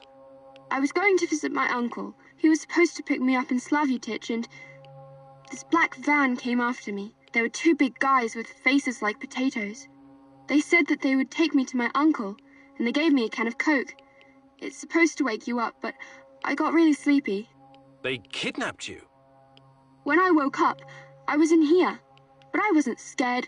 I didn't even cry. Maybe just a little. I'm almost a grown-up. I tried to escape once by myself, but the stupid guards caught me and put me back in this cage. And one of them said, if you try and run again, you'll regret it, little rat. But I'm not like a little rat at all. Rats stink and poop everywhere. You're the bravest little boy I ever met, Gleb. I told you, I'm not a little boy. I want to help you, Gleb, but I need to ask you something first, okay? Okay, but hurry up before the guards come back. I hate them. They stink like onions and medicine. What kind of medicine? I don't know, but my uncle drinks it too. Says it's good for his heart. He always carries a small bottle of it in his chest pocket. Really smelly. I see. That kind of medicine. These men, did they ever hurt you? Did they give you something? Shots, maybe? Or pills? No, they only yelled at me when I told them to let me go. Did they put you in a weird machine? Or give you green crystals? No, never. Curious. So you have no idea why they put you in that cage? They'd say I'd be collateral? Something like the bear. Collateral? Maybe. I don't know what that means. They said that my uncle knows I'm here, and he's coming to visit soon. But I bet they're liars. Poor boy. You've been through a lot. Can I see my uncle now? Please, please, please. Soon, kiddo. Just give me a minute to think here. All right. Time to bust you out of here. Thank you. I'll tell my uncle that you're a really nice person. Igor, look. If you think things through, you realize the lad is safer right where he is than out in the zone.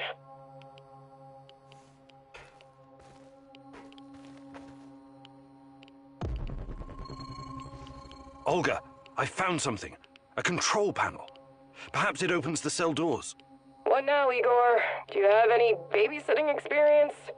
The kid should stay in the bunker for now. Even if he's a prisoner, he's protected. He's safer in there than outside. How about sending him to Matvey's? You said it was reasonably safe, right? It's not a place for kids. Everyone needs to know how to fight. What are they gonna do with him anyway? Why can't you just, I don't know, open that portal of yours and send him to your base? I thought about it, but it's too risky. He's too small. The molecular structure of his body may be irreversibly changed. In that case, I'm telling you, leave him right where he is.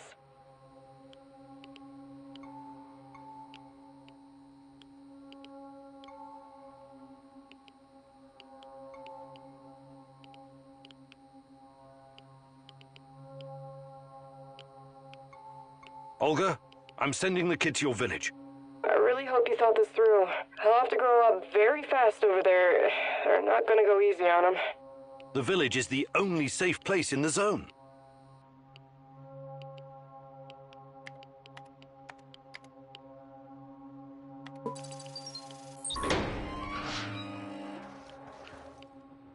There's a village nearby, Glib. A stronghold full of people, like soldiers, but on our side. They'll shelter you. Just say Olga sent you. Think you can make it on your own? No problem. I received a merit badge for my orienteering. Top of my scout unit.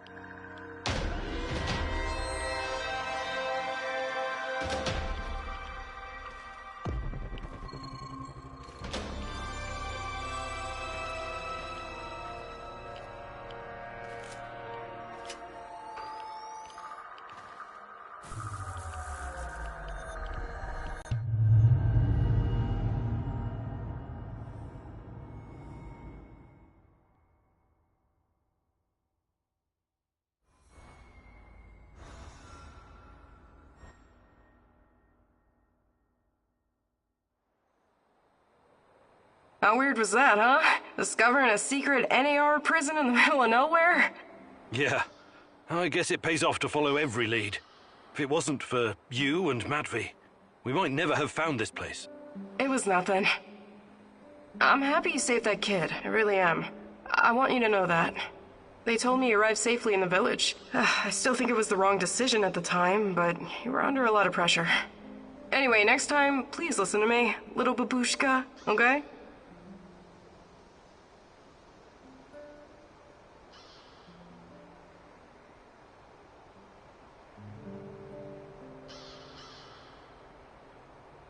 I checked the area for you and killed a few of those walking horrors.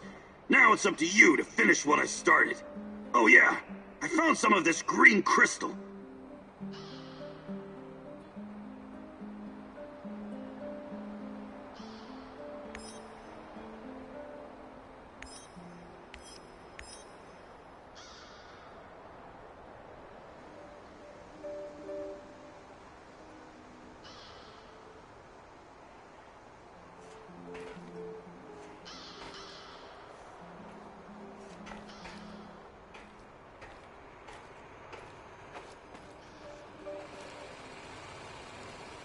Igor. Hey, what's up? I was thinking about secrets. Any particular secrets? Did you know the medical data gathered after the atomic strike on Japan was classified? Whoa, nothing like a ray of sunshine to start your day. Seriously though, it's not that surprising. This American diplomat I met once told me about it. He said the US Army was shocked at how deadly the fallout was. They put more than $20 billion into the Manhattan Project after all. After their amazing victory, they couldn't admit to the public how toxic it was. Even the American troops helping the Japanese rebuild were getting sick. So they confiscated all the medical data, Japanese and American, and classified it. That's regrettable. The biggest crime the nuclear powers have committed against their citizens was failing to admit that long-term exposure to even low levels of radiation can be more deadly than a high dose received in a short amount of time. Yeah. That kind of secret kills people.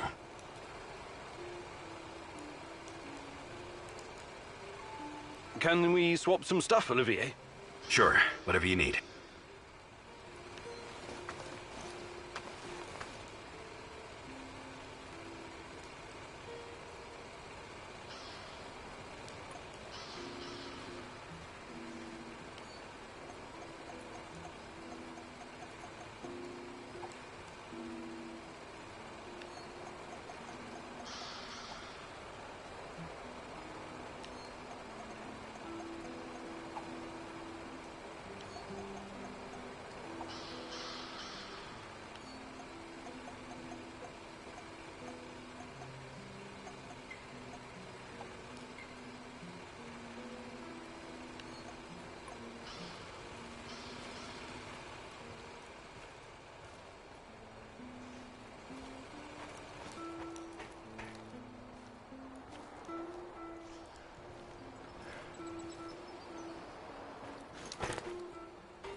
Huzzah, my bud! I was just thinking, Mikhail, how did you get to be so knowledgeable about herbs and plants? Why? What's so goddamn strange about that? I never said it was strange. I'm just curious. You created your own compendium. No small undertaking. I studied a lot, you know. You studied botany? At what school? Best fucking school there is. The University of Life. I see. Give me that look. You can trust everything I wrote down, to the letter. I've always been into plants and mushrooms. All different kinds. Everything in my compendium has been tested by me personally. So if you've got a problem with any of it, you can stick it where the control rods don't shine. Really? But some of this stuff must be poisonous. Well, I have a strong stomach. But yes, I've had my share of accidents. Luckily for me, my stalker friends were there to save me. Adrenaline and gastric lavage are my bosom companions. Sounds serious. How else would I know what's edible? It's a little something I call the scientific method. You should check it out yourself sometime. Wait, aren't you a scientist? Ingesting unidentified plants and mushrooms doesn't sound like the scientific method. It sounds like suicide. But I'm here, though, am I not? That means I'm right. Okay, fine. I just hope my stomach is as strong as yours. Want to trade? Just make it fucking quick, will ya?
What's shaking, Igor? I've been meaning to ask you something, Olga. What was your life like before all of this? Did you have close friends in your village? Sure, we've always been a tight-knit group. Being able to rely on your fellows is key when you're living under constant threat. But it was very different back then, when my mom was still alive. The exclusion zone was our sacred ground. We wanted to be here, to explore and learn. I was a spoiled, demanding brat. I was acting out, was angry all the time, and I couldn't come to terms with my father's death. That's when Matvey took me under his wing. He taught me useful skills and showed me a way through the grief. Sounds like you owe him a lot. I do. In a way, I owe him my life. I had to get my life back on track, for my mom, and for myself, of course. Matvey's kindness made me the woman I am today, a survivor, a hunter. That was very personal. Thank you for sharing, Olga. Sure, you know I'm here if you need me. Hi, Olga. I'd be...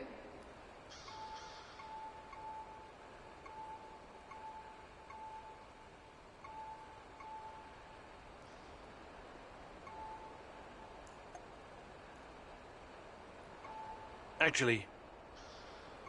Hi, Olga.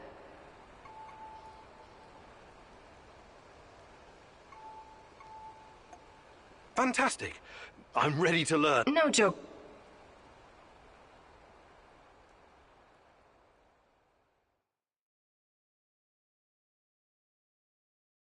Welcome to your second lesson, Igor. Now I'm going to teach you how to handle your rifle in automatic firing mode. I'll let you in on a little secret. The fastest way to kill an enemy is to replace all their internal organs with lead at a rate of 700 rounds per minute. Okay, maybe it's not really a secret, but it is common sense. You're a scientist. You should appreciate that. You've already met your arch enemies, the cans. Now imagine you have to shoot them all at once. This exercise is about using full auto mode and emptying an entire magazine in one burst. You know the Petrov stance, right? Control the recoil and try not to tear up the clouds. Remember, I will terminate the training if you stop firing prematurely. Ready? Okay, go!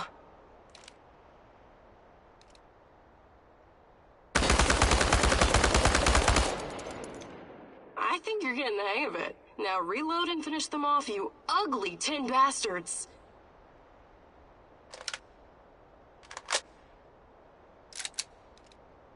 Not all the cans are dead, but you definitely scared the shit out of them. I think you now have a real fighting chance against your enemies. Well done, Igor.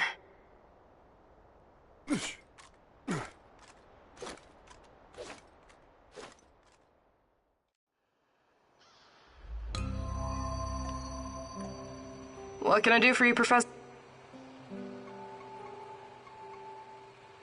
I'd like to rethink your... Sure, Igor.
Well done, Igor, but don't get cocky. You still need practice, lots of practice.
We need to talk.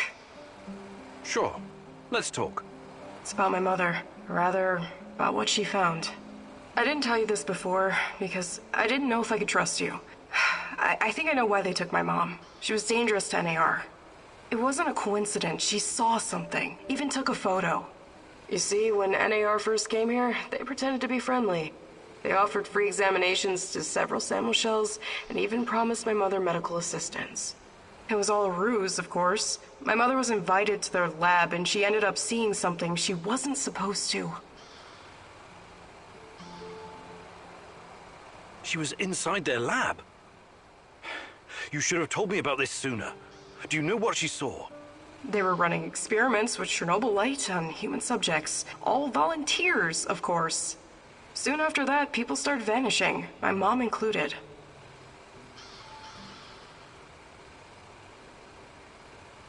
Do you still have the photo? No. My mom always kept it on her. Is there any other proof to back up your mother's account? No, but I can't see my mother lying about something like that. She only ever had the SAML shell's best interest at heart. My mother was the least selfish person I've ever known. She wanted to help everyone who suffered from the Chernobyl disaster in any way she could. She paid the ultimate price for her kind heart. Now, I have to find out why and make this right. I get it. Really. She sounds like an amazing lady. How can I help? I know it's a lot to ask, but I need to know what my mother saw in that lab. I need you to go to Lenin Square and get inside. There must be something there incriminating NAR. This will help your search for Tatiana as well. If she's in the zone, she must somehow be part of all of this. It won't be easy, but I'll definitely try. Igor, a moment, please. I heard you talking to our she-wolf here. You don't want to go to Lenin Square. I don't think you're ready. Who knows what you'll be up against? I think I've proved myself quite capable, no? You can harness the power of Chernobylite, an impressive feat. But what if they find a way to disable it?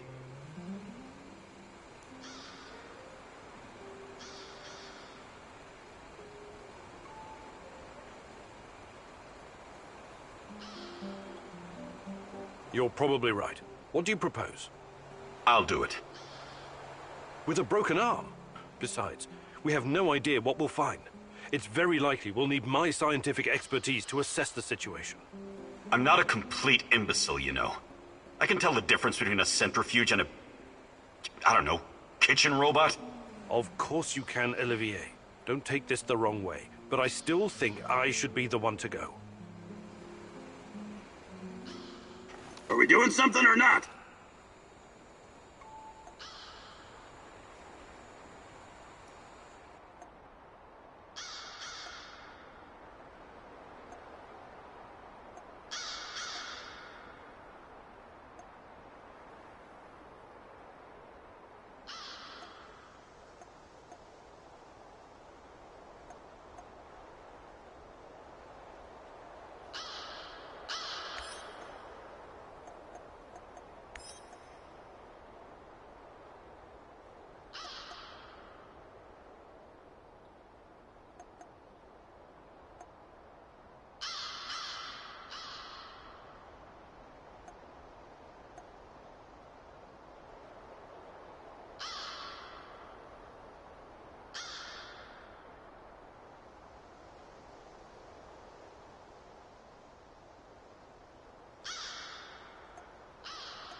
It seems that Olga's mother was onto something. Something that got her killed. Could it be the key to finding out about the NAR's plans? Just be very careful, my love. I feel you getting closer to the heart of evil. Soon you may reach a point of no return.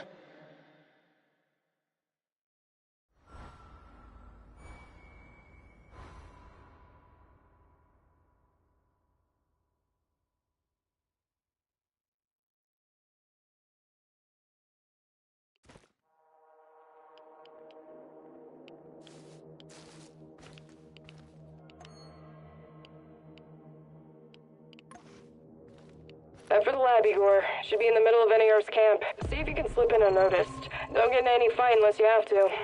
Sure thing, Mum. And don't worry, I've got my sweater. You've got some issues, don't you? Okay. Now's not the time to get distracted. Locate the lab and try to reach it without drawing attention. You don't want to fight all these guys at once.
Prepare 50 mils of ferric chloride and 100 mils of chlordiazepoxide.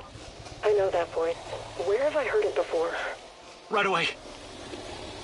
Send everything to the main laboratory tent. Don't make me wait. Yes, sir.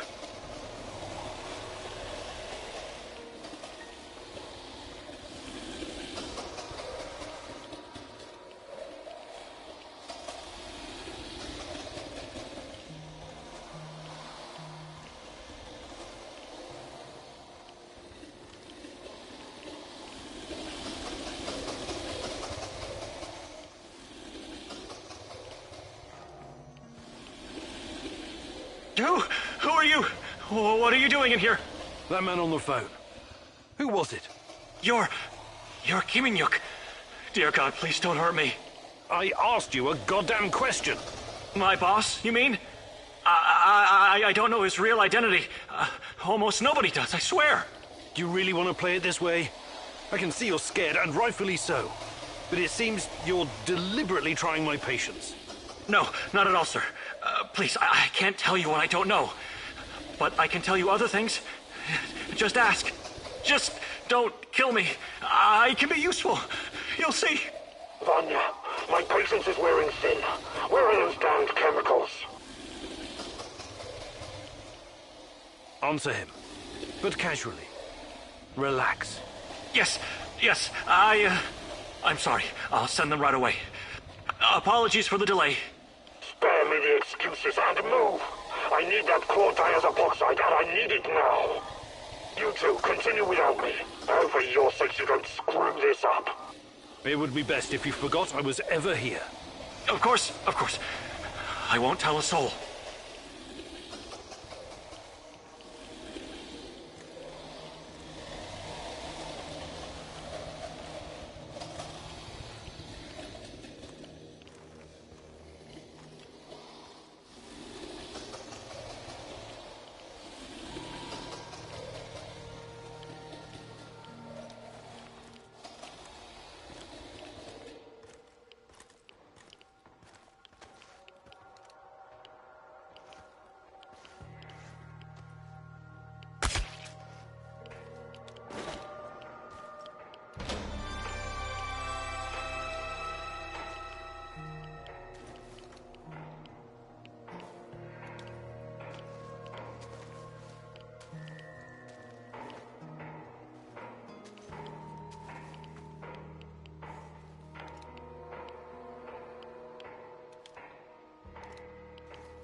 You're going down, Kim and Yuk!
take my picture, Igor.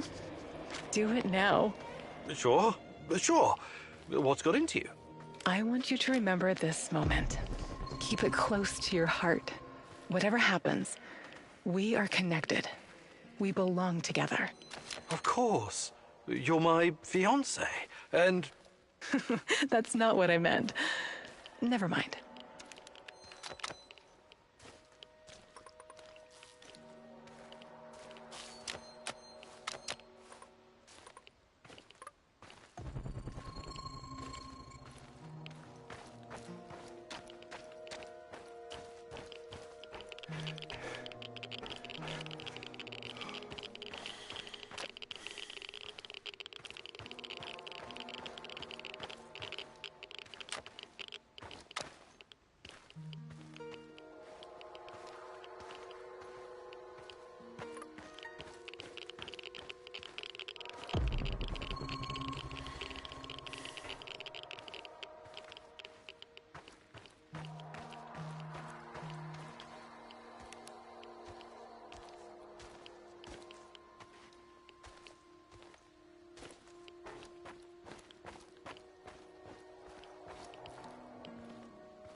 Being outside, cold, wet, and full of mosquitoes all biting you in the dick.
Shoot!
Look at the tissue structure.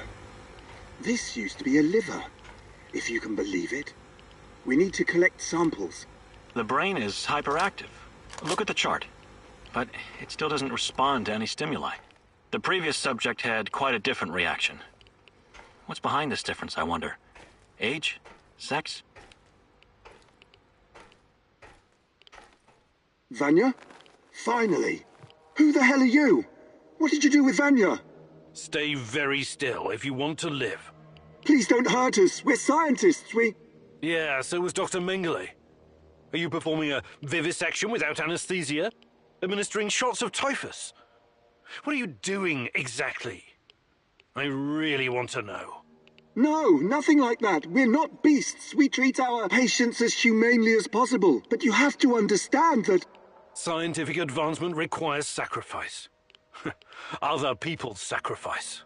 You make it sound sinister. But yes, everything we do is for the greater good. How does it work? Are you shooting these poor souls up full of Chernobylite? I can't talk about that. The NDA we signed is very strict. The penalties... Did you just say NDA? Are you for real? Stop being a corporate stooge and start thinking about your own life. Sure, you're right, of course. We started out giving them shots, but that was just the first stage. We're way past that now. Uh-huh. It was, you see. The fatality rate was... it didn't bring the desired results. We've moved from administering nanosolutions to directly editing human genomes to enhance them with Chernobylite. We've developed our own Chernobylite CRISPR. Your patients or subjects, whatever you call them. Especially the locals. What happened to them? Which ones? There were many patients here. Some of them didn't make it past the final phase. The others, we don't know. Don't let him dodge the question. Make him talk. Look, please, can we all try to stay calm? Let us explain. Modifying genomes is only the first step. Next, we induce a state of superconsciousness in the subject's gamma brainwaves. It's basic neurology. The sympathetic nervous system begins to release enormous amounts of energy straight to the brain via the thalamic gate at the brainstem. When the thalamic gate opens, the energy flows to the pineal gland and... well, there you go. I don't like to use this term, but it opens a third eye. A third eye? Right. Then what? Enhanced by Chernobylite, the pineal gland can do incredible things. Release all kinds of energy, and even influence physical objects, as in telekinesis. You're torturing people so they can bend spoons with their mind? God, what kind of quacks are you? This is all following the scientific method, believe me. These are closely monitored, replicable experiments. Anyway, when the subject is ready for the final stage, we put them in an induced coma. Contrary to what you might think, it's for their own good. Explain, and fast. What is this final stage? Our boss calls it communion. It's when the subject's gamma brainwaves interact with Chernobylite's mental waves. Or, well, to tell you the truth, we don't know exactly what it is. Chernobylite is like a virus, in a way. It's not exactly inorganic matter, but neither is it a living organism. It's something in between. And it produces a type of brainwave, even though it clearly has no structured organic tissue.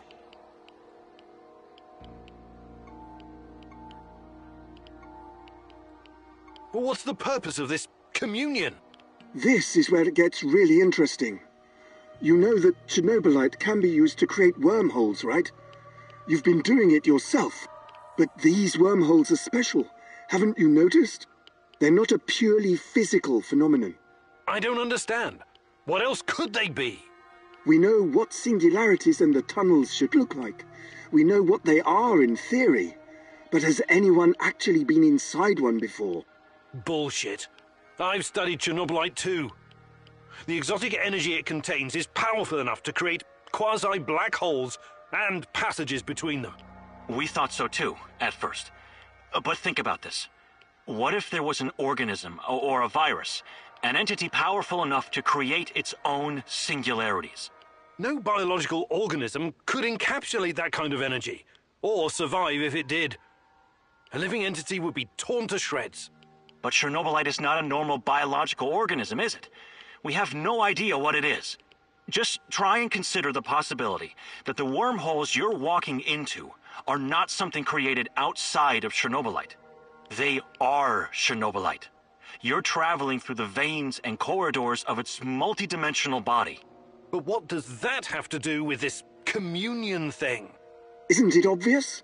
We're trying to communicate with Chernobylite, or somehow influence it through the mental energy of our subjects. But getting inside this thing's mind, or whatever it is, must be a truly disturbing experience. You're fucking insane, both of you. You need to stay away from the morphine cabinet for a while. I've heard enough. Who's your patient here? I'm not sure, but she must have been carefully selected. Selected? How? Did she volunteer? Or was she maybe run down and captured by soldiers in the woods? Talk! I'm not familiar with the selection process. Our boss would know. But we know very little about him. What's your boss in charge of exactly?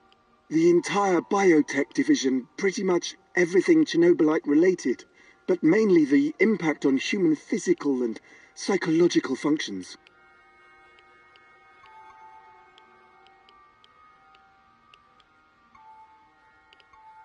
Clustered, regularly interspaced, short palindromic repeats. How does this work with Chernobylite? It's similar to a standard gene editing tool.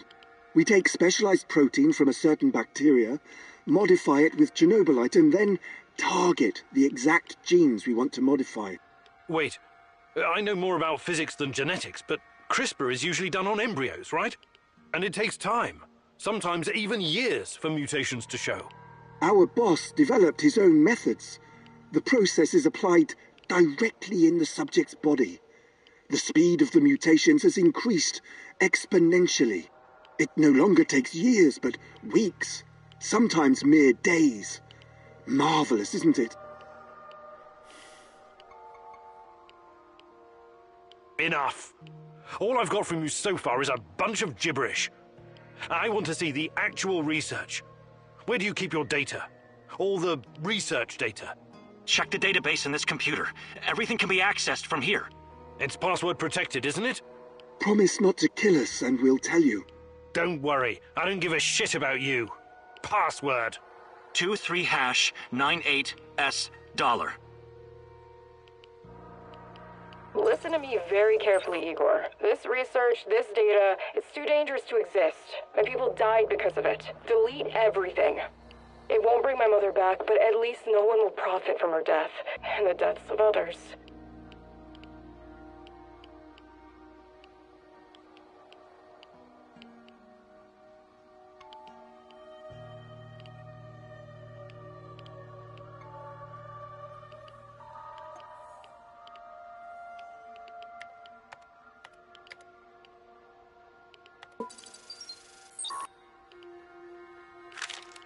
This Omega unit seems to be a special unit designed to protect the power plant. What in the hell are the NAR hiding there?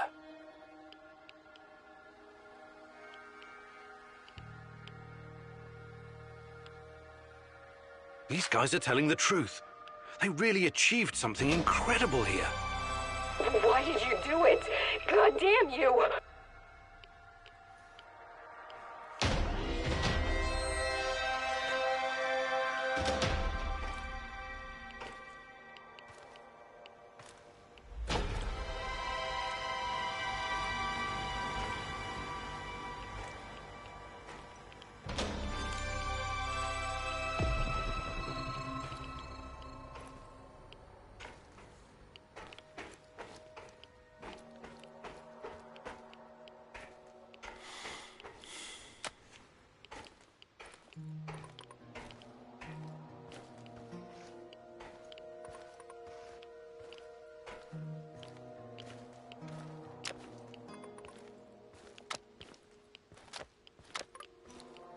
I should have brought that goddamn power bar. I'm starving.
There are moments when I feel like a little girl in Murmansk again.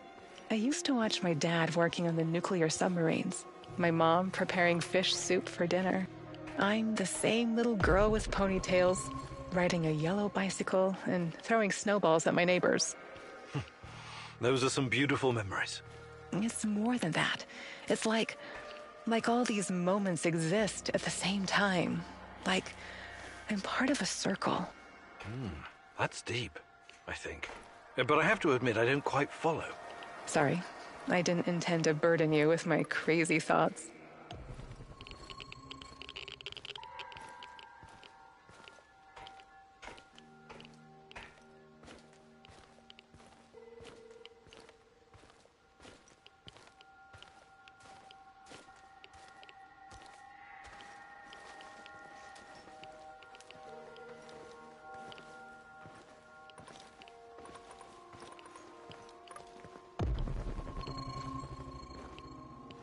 I hate being outside.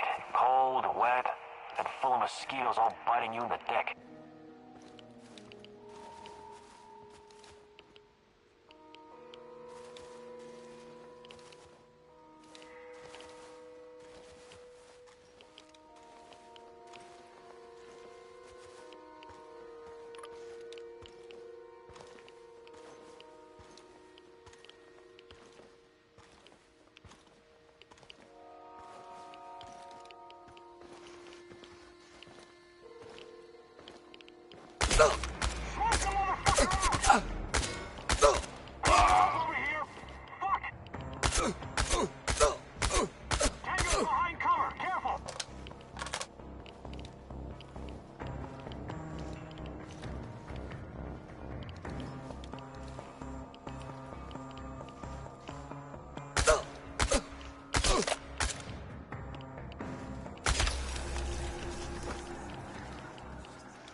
He's holed up over there! We need to lure him out!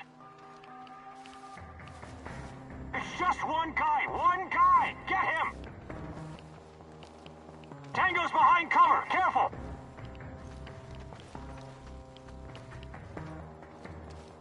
He's over there! Over there! Tango's behind cover! Careful!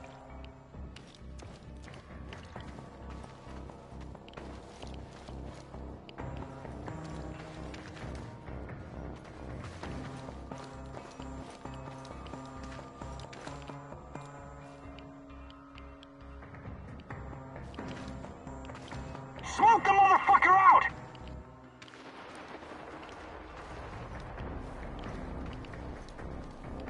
He's over there! Over there!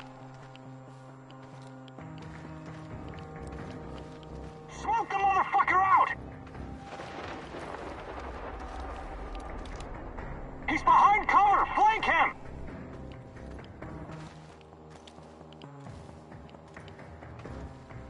He'll come out eventually! Everyone be ready!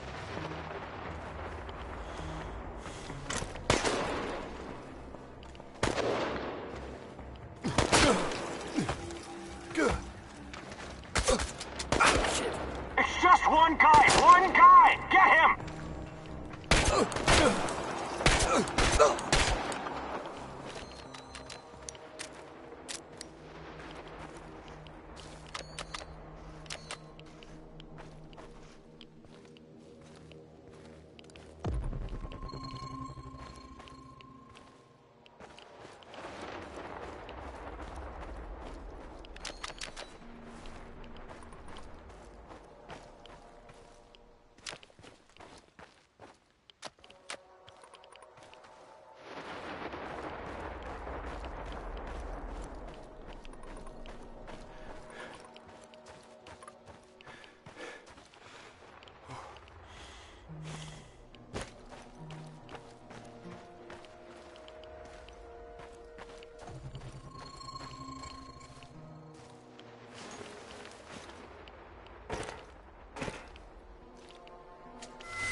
I'm sorry, Olga. Nobody deserves to die so horribly. I was hoping for some good news, but perhaps I was foolish. My mother, these people, they were all just used, processed. How could anyone do something like this? Anyway, did you find anything of value? Not sure yet. Bizarre theories about Chernobylite, mostly. I don't know if I want to get into the details yet. Try me. I'm not a bookworm like you, but I'm not stupid either. Well, NAR seems to think Chernobylite is like a giant turtle that carries our universe on its back.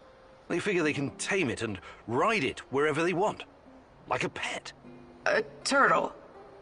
It's just a metaphor, but the scientific theory behind it is no less insane. Right. Thanks for trying, I guess.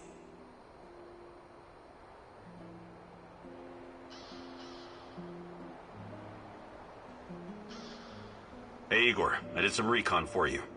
The way's clear, but the main task you'll have to complete yourself. I also found something really useful.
boss man. Got a minute?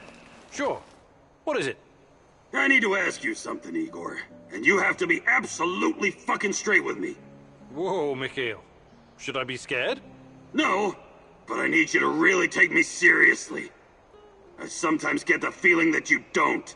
What are your plans with NAR and Kozlov? I don't know yet. Why? Because I've got a feeling that you'd be willing to parlay with them, even come to some kind of agreement. And I want to make sure you understand that I won't fucking allow it. Is that so? What would you have me do, Mikhail? Annihilate the motherfuckers! That's what I'd have you do! Hang Kozlov from the highest branch of the tallest tree in Pripyat! Look, I came here to find Tatiana. That's what matters to me. Right. That's what matters to you. And what about me? There's a lot of anger in you, Mikhail. I get it, but... But what? But your motherfucking pain is better than mine? You pose as a cool and level-headed guy, but sometimes you act like an egocentric prick. What do you want from me, Mikhail? Tatiana is your goal, not mine.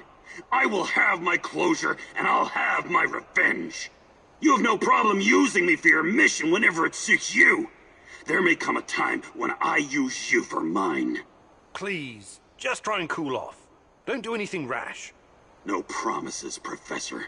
No fucking promises.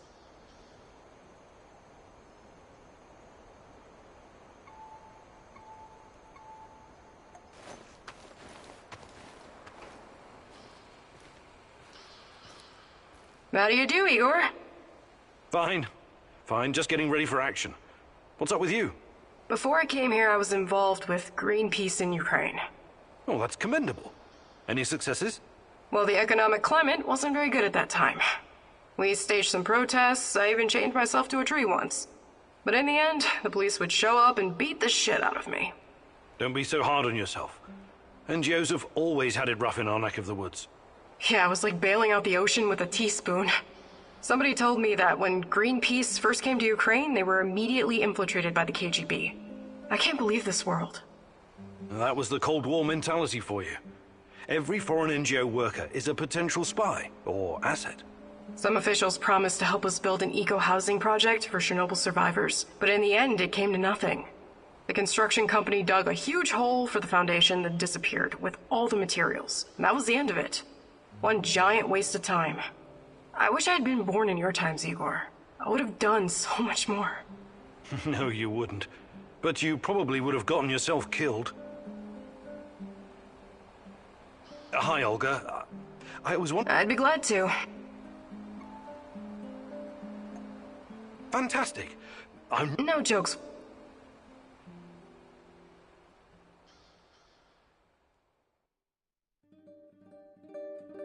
Today I'll teach you how to stay alive a little bit longer.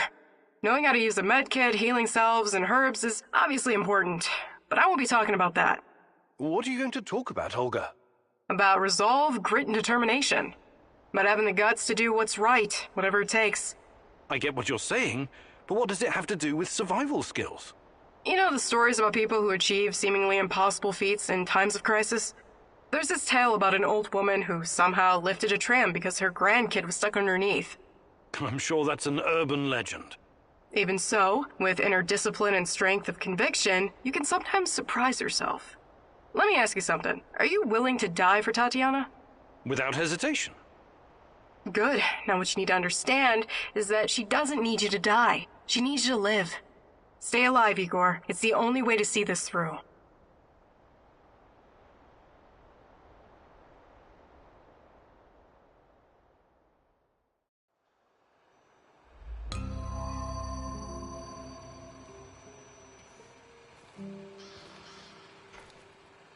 What can I do for you, Professor?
The fuck you want?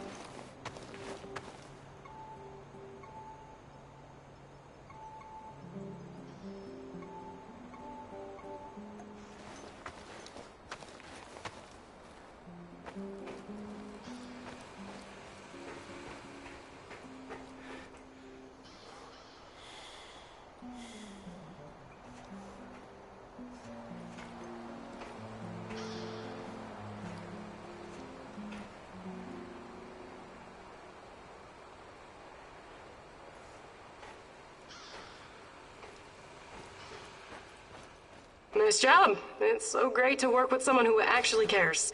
I'm tired of whiny people's bullshit.